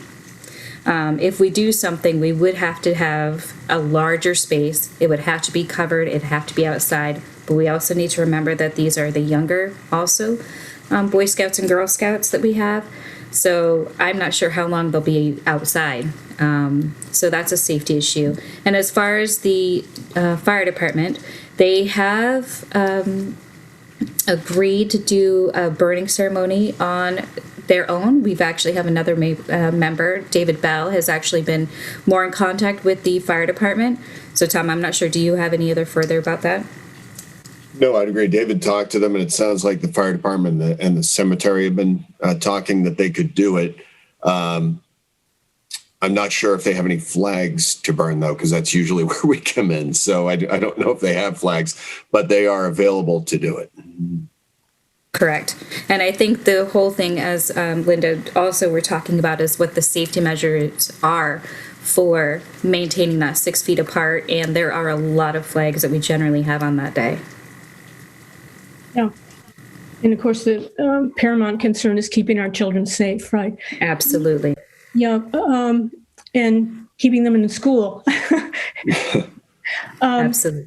So, but you are right, Linda, that we've, and I think you distributed the material. There's a number of participants as well as elements of the ceremony that have been eliminated. And at the moment, it's pretty scaled down to just coming into the flagpole, having a quick ceremony there, and then whether we go on to flag burning or that's it would be significantly reduced from what we normally do. Mm-hmm. Okay. And you're still including the battery for a salute to be involved, correct? Correct. The thought is that the battery we'd have that positioned down toward the back of the cemetery where they often fire from anyway, but would not process with us as they usually do. So again, to limit the procession and the number of people in contact up there. Sure. And would there be any words or at least brief words at the flagpole to begin the laying of the wreath so that if this is televised by MNN, people would know what they were looking at, so to speak? Yes, we do have proposed script that is still maybe edited from there, but yes, there would be some words at the flagpole. All right. Select board members, are there questions for either Julissa or Tom at this point? Susan. I remember being at Veterans Day last year, and there were a lot of flags and a lot of people involved in that aspect of the ceremony. So I'm a little hesitant to involve children, and I don't know. It sounds a little risky to me to to do that. And I was going to ask how many flags, but I guess you don't know till you don't know that right now. But they were a substantial. Some people were going back 2 or 3 times, with a stack of flags. So that's a little concerning to me. Other comments from the select board? Linda? Yes, Jane. Hi. Sorry, Carol is here. 2 questions. One, I assume that if we went forward with any and all involved in the ceremony, while I know a lot of the officials involved wear gloves, but I assume that any of the children or any of the others handling materials that have been passed around would be gloved for safety, so that things aren't being passed around. And then I did have a question for Tom. Is there or for are we missing flags? Do we really think there are going to be enough flags? Because if there aren't, then it becomes kind of a self-fulfilling prophecy. Thank you, Jane. So as of right now, we do have some, but that's, as of course, it's been since we've been collecting the flags since last year, right? And as far as the flag folding, we do have gloves available during that, event with the Scouts.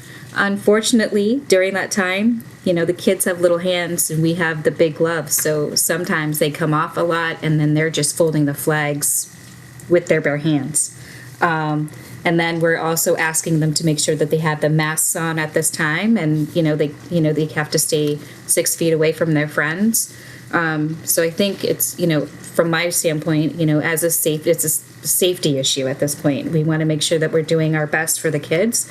And I'm not, I feel at this point, being the chair, and this is the first event for the year for us, I only have the children's safety in mind. And that's huge for me, especially for the Scouts, because everyone wants to do something. Everybody wants to be there. Everybody wants to be a part of something so they can be a part of something.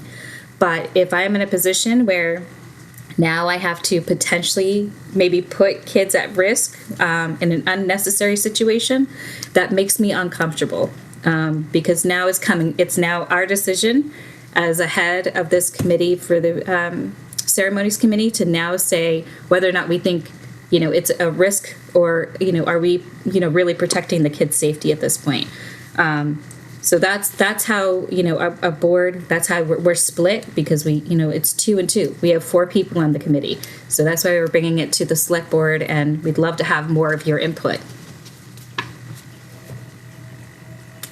So it sounds like there's some of the concerns are that, other than perhaps any parents or Scout leaders involved, there's really not a way to guarantee that there are gloves that will protect hands from going that could then wipe faces, and that masks are going to be something just like in school and everywhere else. We'd have to rely on the kids' sense of kids not being kids, which is hard.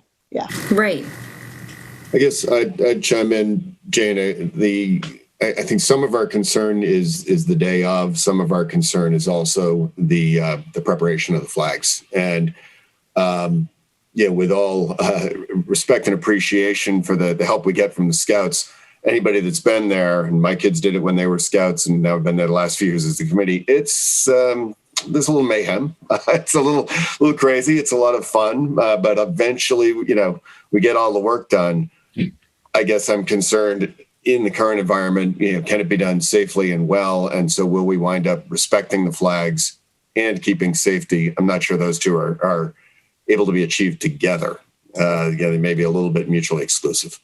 Yeah, and having been a parent of 2 Girl Scouts who went through it, I fully appreciate the excitement, the fun, and also this odd pandemic time that we're living in, and that just changes everything. Susan, did you want to make a comment? Yeah, I just want to make another comment. What I neglected to say was that you did a very nice job. It was very clear, the amended ceremony that you're proposing in this document. So thank you for that. It looks very thoughtful, and the items that you are including are of key importance, and your attention to limiting the number of participants. Also, as a parent of former Cub and Boy Scouts, I just had a flashback of packed meetings in the Scout House and imagining that group. And so I could appreciate the enthusiasm with which the Scouts, Boy and Girl Scouts would approach this task, and the risk associated with that. So thank you. Let's see, I'll finish with the select board if I can. Matt, did you have a comment on this? Well, I would just say that it seems that we're coming to a consensus. First of all, the fire department has offered kind of a private retirement ceremony or capability, and that there are continuing safety concerns with the Scouts, and we don't have any other means of getting flags folded. Then also we have a reduced ceremony, but hopefully the Minuteman Media Network filming to include more people, at least virtually. So I think that it's a plan. I think that it's coming together. I suggest that I haven't heard too many arguments here for proceeding with the flag retirement aspect of this ceremony, and really we would just have a commemoration of Veterans Day as proposed. Thank you, Matt. Terry, did you want to comment? I agree. I think you guys are making a very convincing case that there's a lot of safety concerns, and we might not be thrilled with it, but I think you've made the case that we have to, maybe put the flag part off this year. But if I may just address, Matt, to your point, yes, the Minuteman Media Network got back with us, and they are available, and they are planning on being there that day, so we should be a go. Okay, that's great news. Yeah, that's good to hear. Alice, you had your hand up. Did you want to comment on this? You're muted. You're muted, Alice.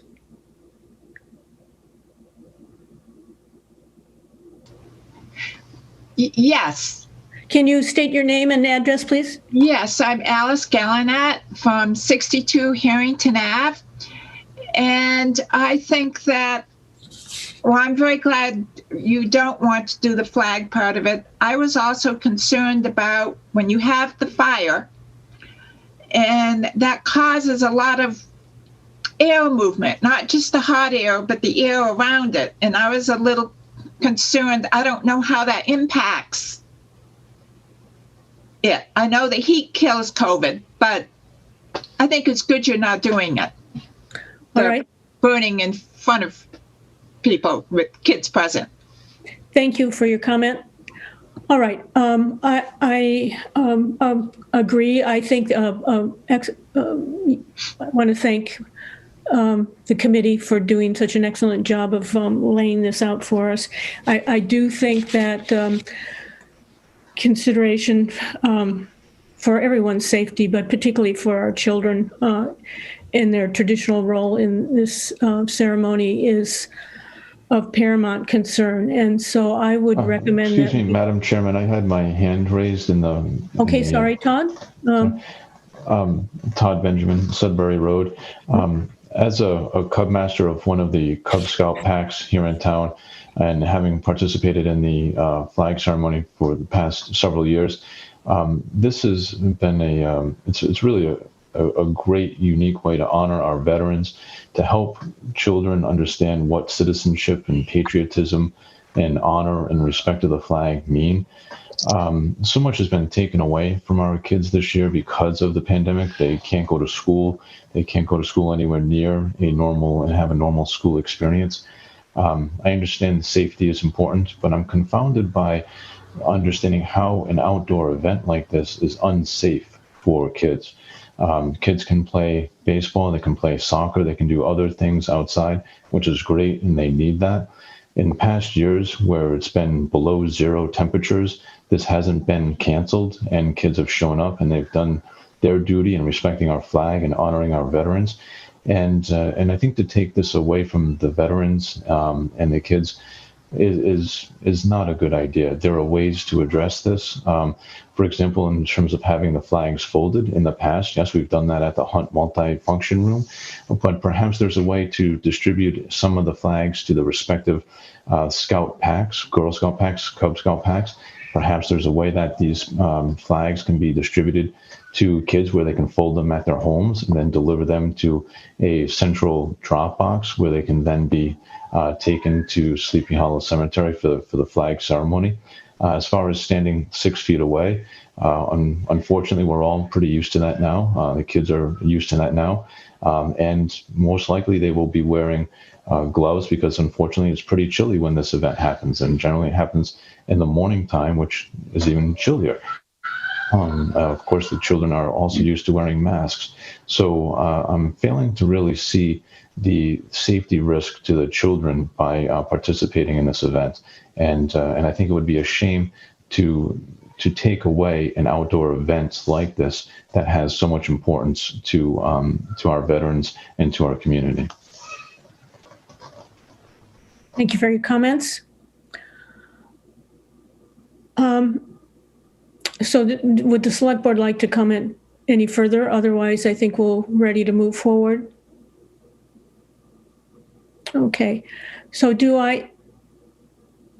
Alice, you've already spoken. Do you need, you're muted, Alice?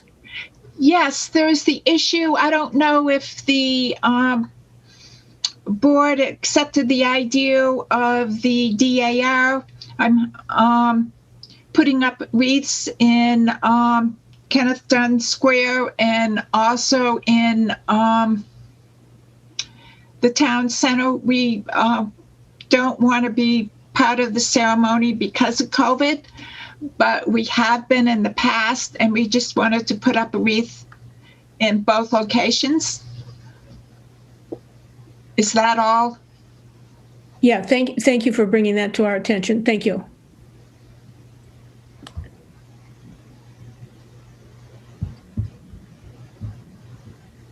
Linda, I'm assuming we're only taking comments tonight about the actual ceremony, the flag ceremony component of Veterans Day, not any of the other parts of the public ceremonies and celebrations involved in Veterans Day. Is that's correct. Yes, thanks.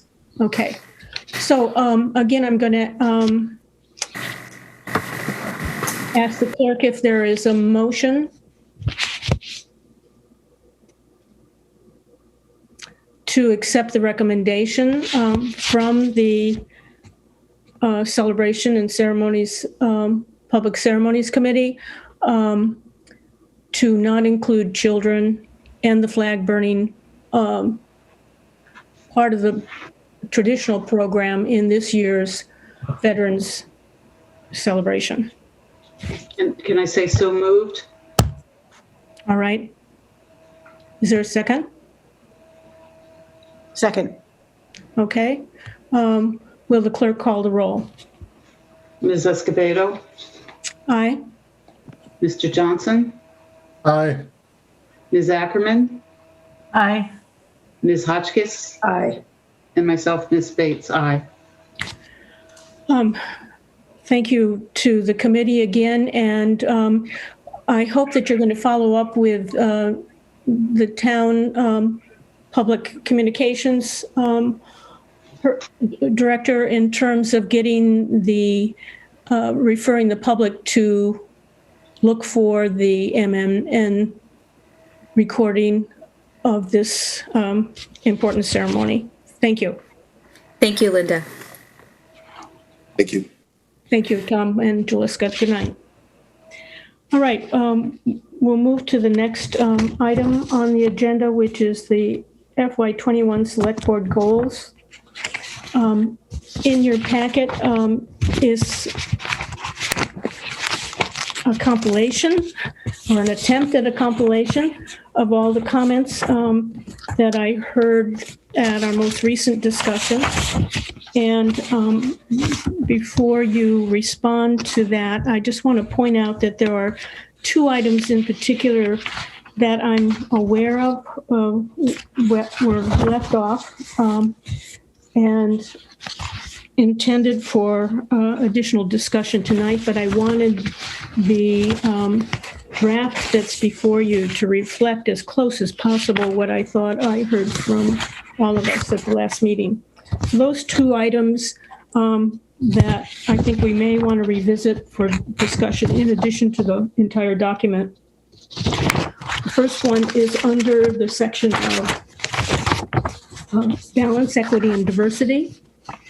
And the item that I took off had to do with an appropriation for affordable housing, similar to the one that was on the 2019 goals.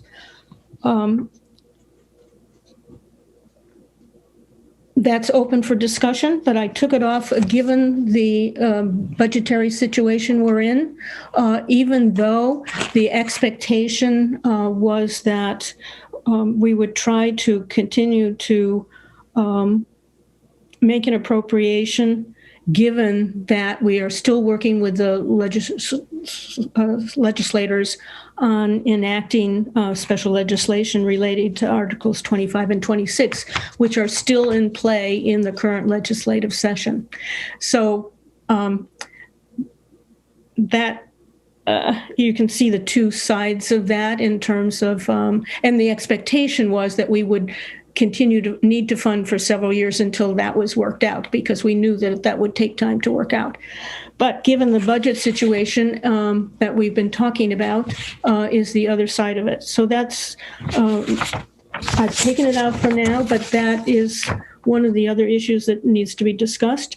And the second issue had to do, again, it's also under, I believe, the same section. Let me just check. Yes, under the same section of balance, equity, and diversity was the second item to evaluate the efficiency, cost, and appropriate conditions for using police to deliver social services. And again, there was a fair amount of discussion on that. However, we may still need to discuss that item further as well. So I'm open to reaction from all the select board members on the document in its entirety in current draft form, as well as those two items.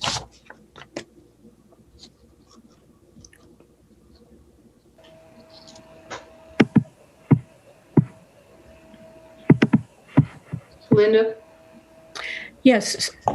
I think you captured the points that various members made at the last meeting, and I do think the two items that you just brought up, I'd like to keep the my thinking about the appropriation for affordable housing is based on, supporting it is based on what you said about the plan was to do that until permanent pipelines from either building permits or real estate transfer fees might be available to us. But I recognize also that I think we can keep it as a goal, but it may not, for reasons even we don't know yet because we're not in that budget process.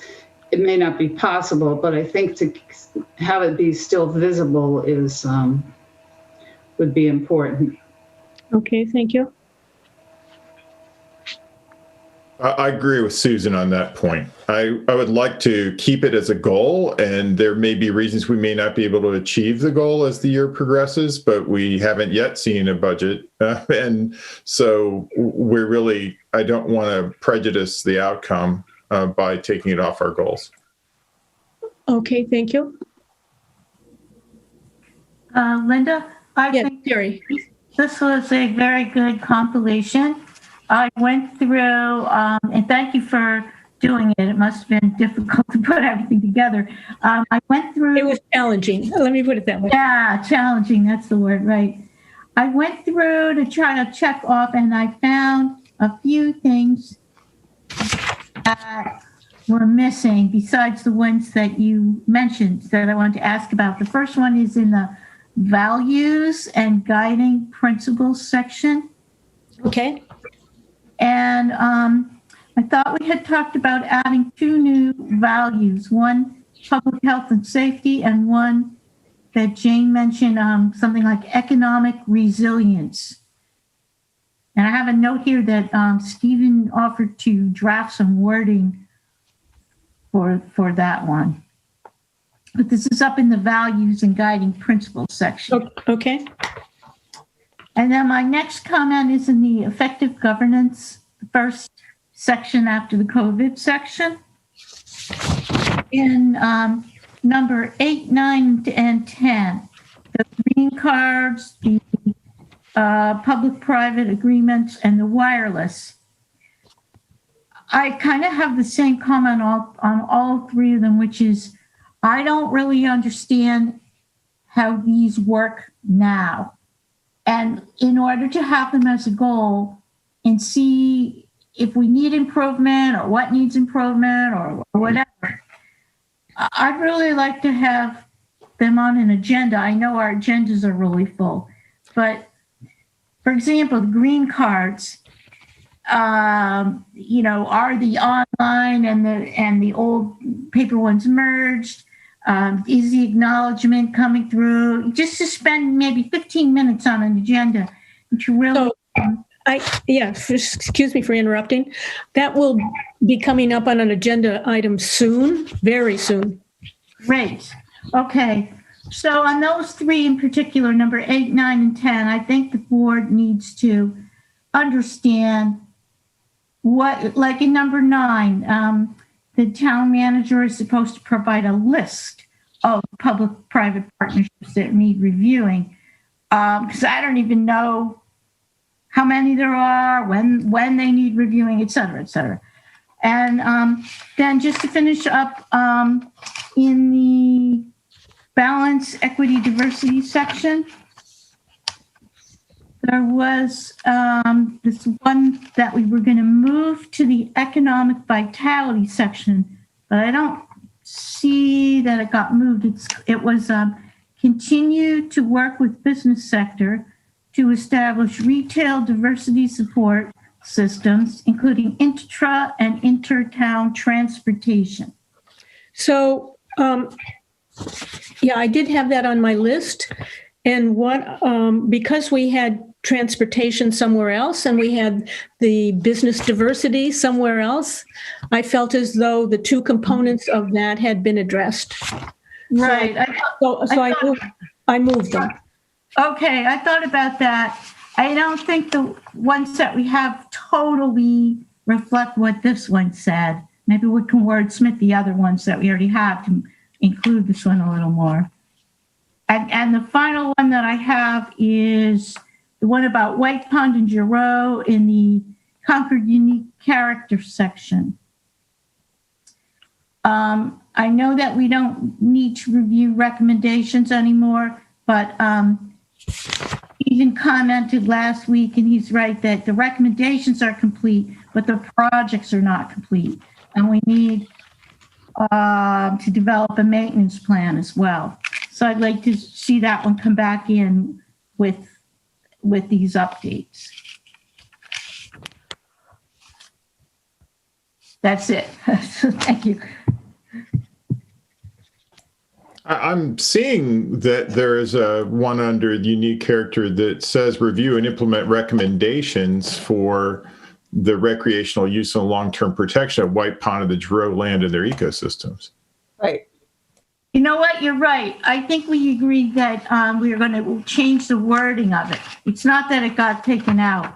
It's that we know what the recommendations are, but the projects are not complete. I know, Stephen, you had commented on this too. Yeah, I did, and I think this compiled version does reflect those comments about, implementation and completion of the projects. Okay, great. Any other comments? Linda, can I chime in here? Yes, please. Just my 2 cents. One, I agree with Susan and Matt, Matt's earlier point. And I also wanted to just say, in terms of going to, I'm trying to find it now, 8, 9, and 10. This is also a section that, you become more familiar with as you go, as you serve longer on the select board. But, the review, the public, or support this public review of all new public-private partnership agreements. Yes, they're brought to us by the town manager, but the P3 committee also set up guidelines for which public-private partnership agreements must come to the select board. And so that, what we need to do is make sure that process is, is regularly attended to. Because as we all know, in this particular time frame, things sometimes get lost, and we just need, that's why it's good to reiterate it here in our goals and our process. And I think the town's wireless communications policy, that's a whole box of work to do, and I'm glad to see it on there. The only other piece that I was curious about, Linda, you took off the efficiency, cost appropriateness of the policing, using the police to deliver social services, that you took that off. I'm not issuing a complaint. I just wanted to know whether everyone was comfortable with that. I know that social services are delivered through a variety of means in Concord, the police being one of those delivery mechanisms, along with many other committees and town departments, as well as nonprofit, citizen volunteer organizations, all of which I think we benefit from. So I don't know whether it was appropriate to focus it purely on whether the police should be involved, and whether we're all comfortable just dropping social services, or whether the discussion was on the use of the police department. Anyone want to comment on that further? Or? Well, actually, you asked us, Linda, to look at Envision Concord, and one of the top 10 items that was recommended that we do, of course, I can't find it right now.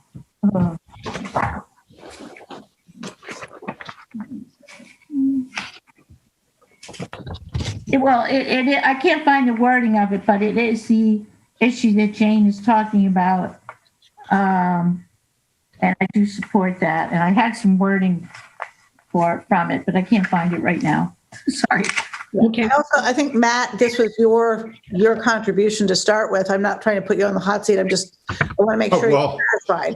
I don't mind speaking to it. It's just, I felt that I did speak to it at the last meeting. I didn't want to be repetitive.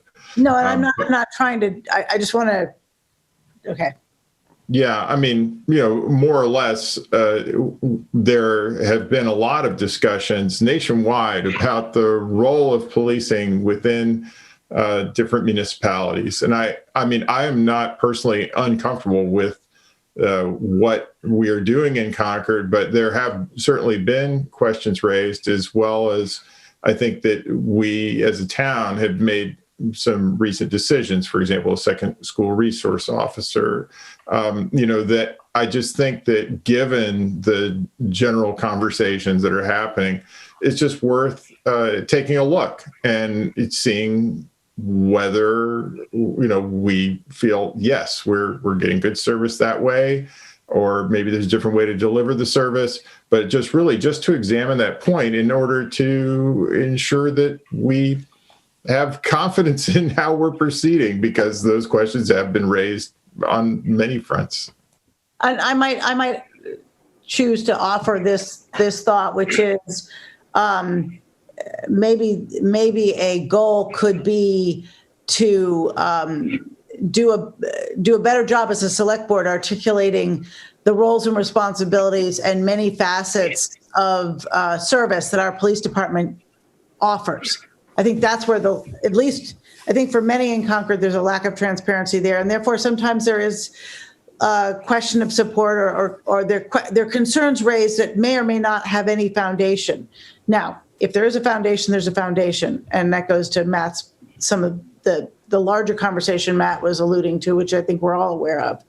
But in terms of bolstering confidence in the many services that the Concord Police Department does offer, does conduct, and does do well, maybe part of the problem is that there isn't a full appreciation for that.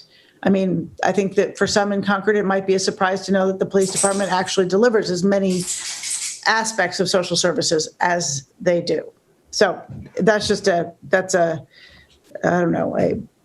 maybe an umbrella from me. The only other thing I wanted to bring up, which was to Terry's point earlier about the economic under the section of balance, equity, and diversity, on that the transportation inter and intra, that piece that was taken out of that area.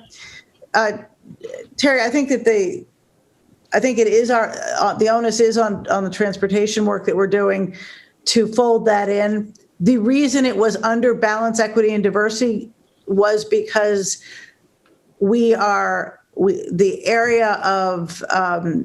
because our population in Concord is not robust in terms of those who are providing critical services to our restaurants and to many of our service industries in town. Those individuals have to seek transportation that often we don't offer. The trains don't go in the right directions. They don't come from the right places. The buses are non-existent. And that's the purpose. That's why that term was there under balance, equity, and diversity.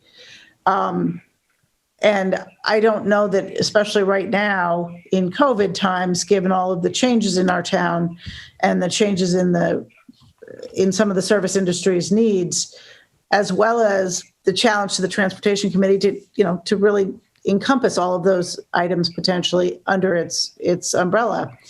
I don't know that we've been harmed by having it removed. Oh, no, the problem is I'm okay with it in either section, but I think it could go either in balance, equity, and diversity or in the economic vitality, but I'm saying I don't think it's in any section right now. That's under economic vitality. It is in there? I do see the one about the identify and implement opportunities for transportation throughout town, such as shuttle buses, rail trail, and the Assabet River pedestrian bridge. Is it what you're referring to? Yes. Right.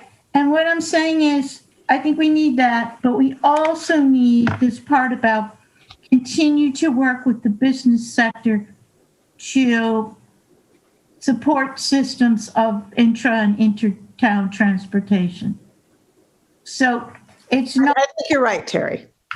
Yeah. That can be added right there. Sure. Yeah. Fine. Yeah. Okay. Fine. I've got it. Steve, you wanted to comment? Yeah, just on I think I said this at the last week. I think my concern with the way Matt, with the way that goal was written, was it looks like an operational analysis, and you're back to Matt's comment where we were. The one that was left off. Sorry. Okay. And I think it's I think Jane, to your point, if if we wanted to have a goal of, learning from the community about how the provision of social services broadly is received and whether or not it adequately meets the needs of the community, I think that's a good discussion to have. But I think focusing it on a discussion specifically about the operations of the police department, I think I have concerns about kind of roles and responsibilities on that. And then the other thing is, there are national conversations happening, as you noted, Matt, and then you see these national conversations, and I think people want to be a part of them, and the place to do that is locally. And so I want to make sure we're framing the national conversations about, policing, the election, all kinds of, important issues, right? Economic, recovery, but make sure we're talking about them in a way that fits with the conditions here in Concord. So I do think, like I said, I think it's a discussion about social services is something that could be beneficial, but I want to make sure it's more of a policy discussion. To that, I guess a question I'd have is the wording change to achieve that. right. Well, I think I have it. I found the wording in the top 10 recommendations for select board action in the Envision Concord. And number 4 says, assess the capacity of existing town social service programs to meet the needs of the town population and identify funding. So this is where we would be discussing, assessing. It wouldn't just be police, it would be social service programs in general. And I think I agree with that. Okay. Matt, would that capture enough of what you originally? Well, I think that it may work in that whenever we're talking about, one entity and whether, their provision of social services, we have to look at the alternatives. So it's really about how do we most effectively deliver social services in town? Is it the right entities doing that? So that's really what the thrust of the idea. Okay. Okay, that conversation. So it sounds like we've got general agreement that we want to keep something in there, but we're going to recraft the language to do that. Does that capture? I think is evaluate the best way to deliver social services with effectively within Concord. I don't know, cost effectively with the high level of service, something like that. I actually like the way Envision Concord had it. What was the phrasing there? Yeah, Terry, can you read that again? Oh, you mean the plan? Yeah. Sure, and I'll send this to Linda. Assess the capacity of existing town social service programs to meet the needs of the town population and identify funding. Okay. I think that works. And what's nice is that it's grounded in the Envision Concord plan, which is good. Important context. Okay. Any other comments? Would everyone feel more comfortable? I was hoping we could zero in and vote to approve this, but maybe we should wait till the next week, and I'll try to capture all these comments. Can I to people? Can I just one clarification on the telecommunications thing? I think I asked last week if this was 5G or poor cell service, and was it 5G? Was it like the proliferation of 5G? What I was saying is that any future investment, I believe, in infrastructure is going to be 5G based. So I think that yes, it's 5G related. I guess because the town has a telecommunications policy. For like how we manage phones and radios and things like that. I guess I would say for clarity for the organization going forward and trying to support the achievement of the goals, maybe that could be written a little more clearly so people know what we're really talking about. So I'm just trying to, locate what it says now, or? Yeah, maybe if we said policies instead of policy, then it's less appearing to refer to something very, specific on the books, right? Maybe something like review the town's policies with regards to the proliferation of telecommunications technology or something like that. Or future infrastructure investments in. Yeah, because the investments may not be made by. No, they're private entities. They're not necessarily. Yeah, exactly. No, but the main concern is that these, a lot of 5G telecommunications are built in the public right of way, which is in the purview of the select board. And so to the extent that, the town has any regulations related to that, we need to promulgate them. Right. And at the present, we don't really have those. And so at they would default to whatever a company would do anywhere else. Right. We end I up just think given our historic village centers and all the other, historic districts and so many other factors, I think we need to take a good look. We end up being responsive instead of proactive. We got to be proactive. Yeah. Yeah. All right. Let me give one more crack at this, trying to incorporate all the additional feedback I've heard today, and I'll come back next week and hopefully we can approve this document and get this rolling. Yeah. I mean, the good news is it doesn't sound like we have much dissension, which is great. I mean, we seem to. And we other things are going to come before us as the year goes on, and we can deal with those in real time. And that's always the case that we're faced with. So thank you, everyone, for that. And I'll go back to the drawing board on that. Did we cover the consent agenda at the outset of the meeting? Yes. Okay. Sorry. You hadn't quite. Okay, that was the problem. Yeah. Connected. All right. The next agenda item is election worker appointments. Kari, is she here? Yes, Kari is here. We have a long list of election worker appointments to approve, and I know some questions have arisen regarding the compilation and the application of that list, and so I've asked Kari if she could respond to the purpose of this list. Yes, thank you, Madam Chair. The 63 voters, actually 4 are not voters, are put in front of you for appointment in order to make sure that we have adequate staffing for early voting and on election day, both at the precincts and at the central tabulation facility. We need more than we think we will use. That's always the case because we have cancellations, but especially during COVID. This is important because the election will go on no matter what. So the party enrollment of election workers is something that the Democratic and Republican town committees will often help us with when they have candidates who are interested. This year, I did not reach out to them.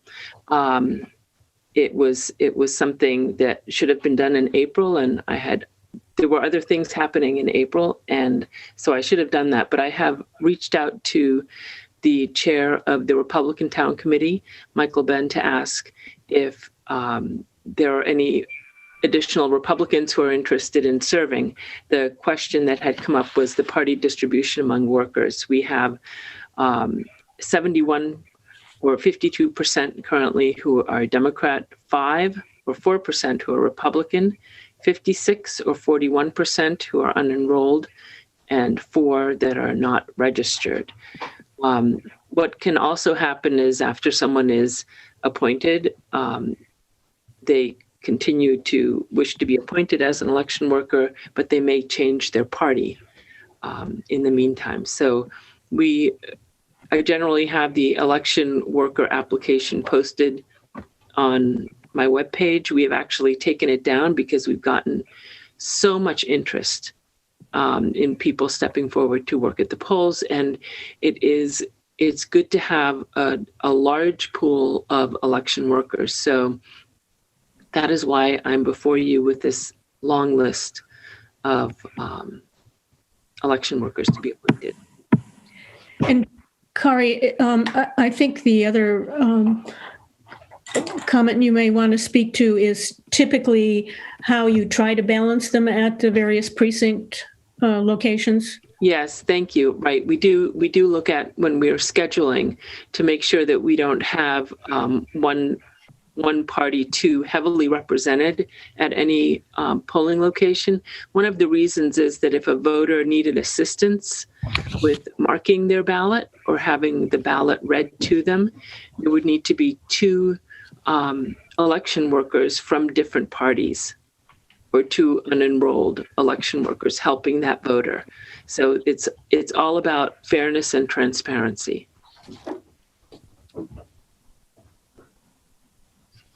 Are there any other questions? No, thanks. That answers the questions that I had. I guess my only question is, in reviewing the list of names, I don't see enough registered Republicans to cover the polls. In fact, I can't find the 4%.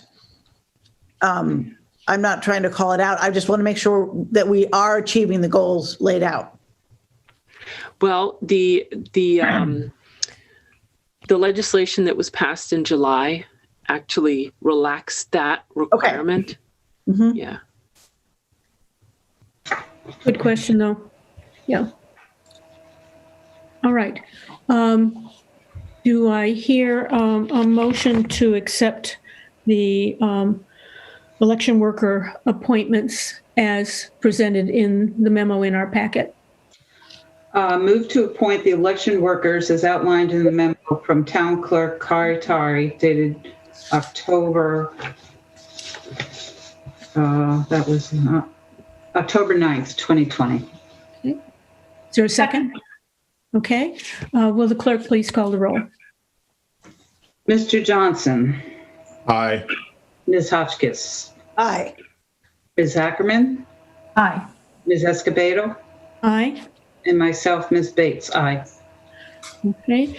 That is unanimous, and I so declare. Thank you, Kari, for... Thank you very much. I know this is an extremely busy time for you, so thank you for being with us. Okay. My pleasure. Thank you. Committee appointments. Madam Clerk. Move to appoint Jennifer Albandino of 38 Crabtree Road to the Trustees of Town Donations for a term to expire April 30th, 2023. Connell A. Ben of 747 Old Marlborough Road to fill the Republican seat on the Board of Registrars for a term to expire April 30th, 2023. Liza Bemis of 5 Grant Street to the Agricultural Committee for a term to expire April 30th, 2023. Second. Okay. Will the clerk please call the roll? Ms. Escobedo. Aye. Ms. Ackerman. Aye. Ms. Hotchkiss. Aye. Mr. Johnson. Aye. And myself, Ms. Bates. Aye. Okay, that's unanimous, and I so declare. Committee reappointments.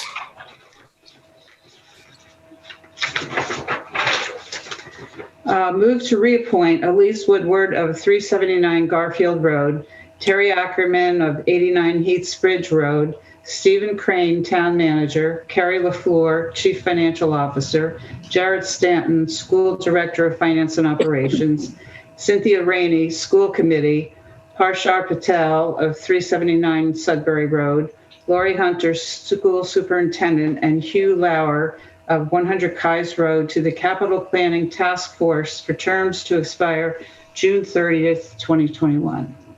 Thank you. Is there a second? Can I ask a quick question before we go forward? Sure. Terry, are you the liaison or are you a member of the committee? I'm a member. Okay. And Cynthia Rainey is the school committee member. Okay. Yeah. Okay. Is there a second? Second. Okay. Madam Clerk, will you please call the roll? Ms. Escobedo. Aye. Ms. Hotchkiss. Aye. Mr. Johnson. Aye.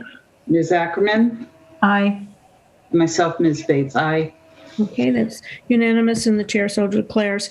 And now we'll move to the liaison reports. And, you know, I appreciate all of you who give us the essential information and things that may be coming up that we should anticipate in terms of acting on, and keeping these as succinct as possible, but still informative. I know that's a challenge with all the committees that each of us have. So Susan, would you like to go first? Yes, I attended planning board. They recommended to the ZBA that they approve 930 Main Street for a 2-unit PDR. This is the project that involves Concord housing organizations and Habitat. So they recommend approval of that. The other main topic on their meeting was 1440 Main Street, and they focused on the traffic study, which now involves a 16-unit subdivision as opposed to 34-unit PRD. So the traffic study that was deemed to be adequate for that number of participants. There were some other questions about it, and the hearings continued to October 20th at 7:30. The cemetery committee, they had fairly typical items of deeds and progress on their goals, and they're wanting to focus on the mausoleum project. They've identified 3 parcels in the old part of the cemetery, and there's a potential for several more in the new part. So they're exploring that, and that will continue. The historical commission met on October 8th, and the main conversation was over a demolition delay review for 1710 Lowell Road, which is right near the Carlisle border. And a number of members of the commission spoke about the historic importance of the house. It was built initially in the 1600s. The owner's son was there, and there was a healthy discussion about balancing that with what was realistic to do with the property, which has deteriorated quite a bit. And that was the main topic. And then I also attended, and I won't say much about it because of time, Concord Business Partnership, which is one of those community things, but not a town committee. But they did have Lane Partridge and Tom Matthews attended to talk about assessment for businesses and how it's different, and to give some really good information on that. That's it. Any questions? Can I ask a quick question about that? Yeah. Was there, in Lane's discussion, was there any possible suggestions for easing the burden? Well, what he did point out is that commercial taxes are based on the income of the business. They're not based like property, residential property values are independent of what your income is, but the business property taxes are very much tied to the income. So there would be some impact with, because of lower income. But he said he would, talk to people on a case-by-case basis, and they, there are challenges ahead, with how the state is funding the town, what our sources of income are besides property tax as a town. But they began the discussion on that. Thank you, that was helpful. Who would like to, Jane, like to go next? Sure, I'll be very brief. I had 2 of my committees met last week. The first was the Transportation Committee. I was only able to attend the first hour, most of which was perfectly encapsulated by the Sudbury Road traffic management discussion earlier on our agenda, so I'm not going to even go into that. If somebody else has something more to say on the Transportation Committee's timeframe or meeting, that was the summation of what I know from that meeting. The NRC did meet with those who could attend. I was not able to meet because I had no power and couldn't get online on Wednesday night. But I do understand that the two items that may be of interest to others that came up. One is Middlesex School is applying for 2 more turf fields. They already have 2. They would like to build 2 new artificial turf fields. One would be alongside Lowell Road, and would require raising the field along Lowell Road by 7 feet. The other item that's attracted quite a bit of discussion is the Fenn School's interest in building a dock for canoe and kayak and non-motorized vehicle or non-motorized sailing, or what am I trying to say? Canoe and kayaks. That's enough for me. Obviously, I've lost my words. So that's my report. Thanks. Thanks, Jane. Who would like to go next? I'll speak. So first of all, NMI StarMet committee did not meet, but they did announce that they are having another site tour. This one is aimed at Recreation Commission members, just given the potential recreation uses, but the public, could also attend. It's on October 23rd. The second is, while we talked about the Public Ceremonies and Celebrations Committee, Veterans Day commemoration today, they also discussed that at some point they'd like to come in front of the select board to discuss the town budget for parades. And looking forward longer term, of course, to the 2025 celebrations, but that we may need to kind of ramp things up in the meantime. Then finally, the Zoning Board of Appeals. There was an accessory dwelling application on Lexington Road that was approved. And this was not using the new accessory dwelling bylaw, but the existing one, because it was a pre-existing structure before 1928. And then there was also the Habitat for Humanity 2-family that was approved by the ZBA. So just following on from the planning board. Thank you. Terry? I'll be very brief, only 2 meetings. The first one is the Capital Planning Task Force. We're hard at work trying to get finished in the next few months and preparing for Citizen Forum that is now scheduled for December 2nd at 7:30 p.m. This is a forum to get citizen input on the capital planning process. And the other one is the Commission on Disability. There's a hearing loss group, and they put together a great report. It turns out the town is in compliance with ADA and AAB and has assisted living devices in 6 town buildings.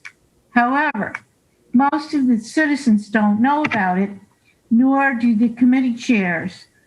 For example, in the old select board hearing room, there was a closet that some of you may know about where these devices exist. And even if we know about them, do we know how to use them so that we can show, right? So all of these issues came out in their report. It was an excellent report. And Kate Hodges is working to put this all in writing to us, and we'll be hearing more about it. Thank you. So I attended a joint school committee meeting. They basically focused on the superintendent's goals and laying the groundwork for the FY21 superintendent evaluation. They also, after an earlier executive session, reported out in open session that they had approved the secretary's contract through June at 1.75%, so that now all their contracts are on a June schedule. October 5th, I attended the FinCom Debt Subcommittee. The committee is just getting started. They're working on the goals of the subcommittee, but after a good introductory conversation among themselves, they decided that they really need to start with a tutorial on debt in terms of and debt service as it impacts their budget review for the town and the schools. I also attended the Financial Audit Advisory Committee. They were doing a lot of catch-up in terms of looked at the final audit and management letter for FY19 for the regional school district, and the draft audit and management letter for CMLP, which and hopefully by sometime late November, early December, we will have management letters before the select board. And then, as is required by the audit committee, early December, they are going to review the draft of the FY20 town audit. And again, some of these things have been delayed because of the COVID interruption and staff demands and so forth. And then I attended the FinCom on recently, Thursday night, I guess it was, and there was a presentation from Elise Woodward on as new chair of the Capital Planning Task Force, giving them an update. I was surprised since that the update started there as opposed to starting with the select board, since the select board appointed this committee. But hopefully we will hear from them soon. And they at that FinCom meeting,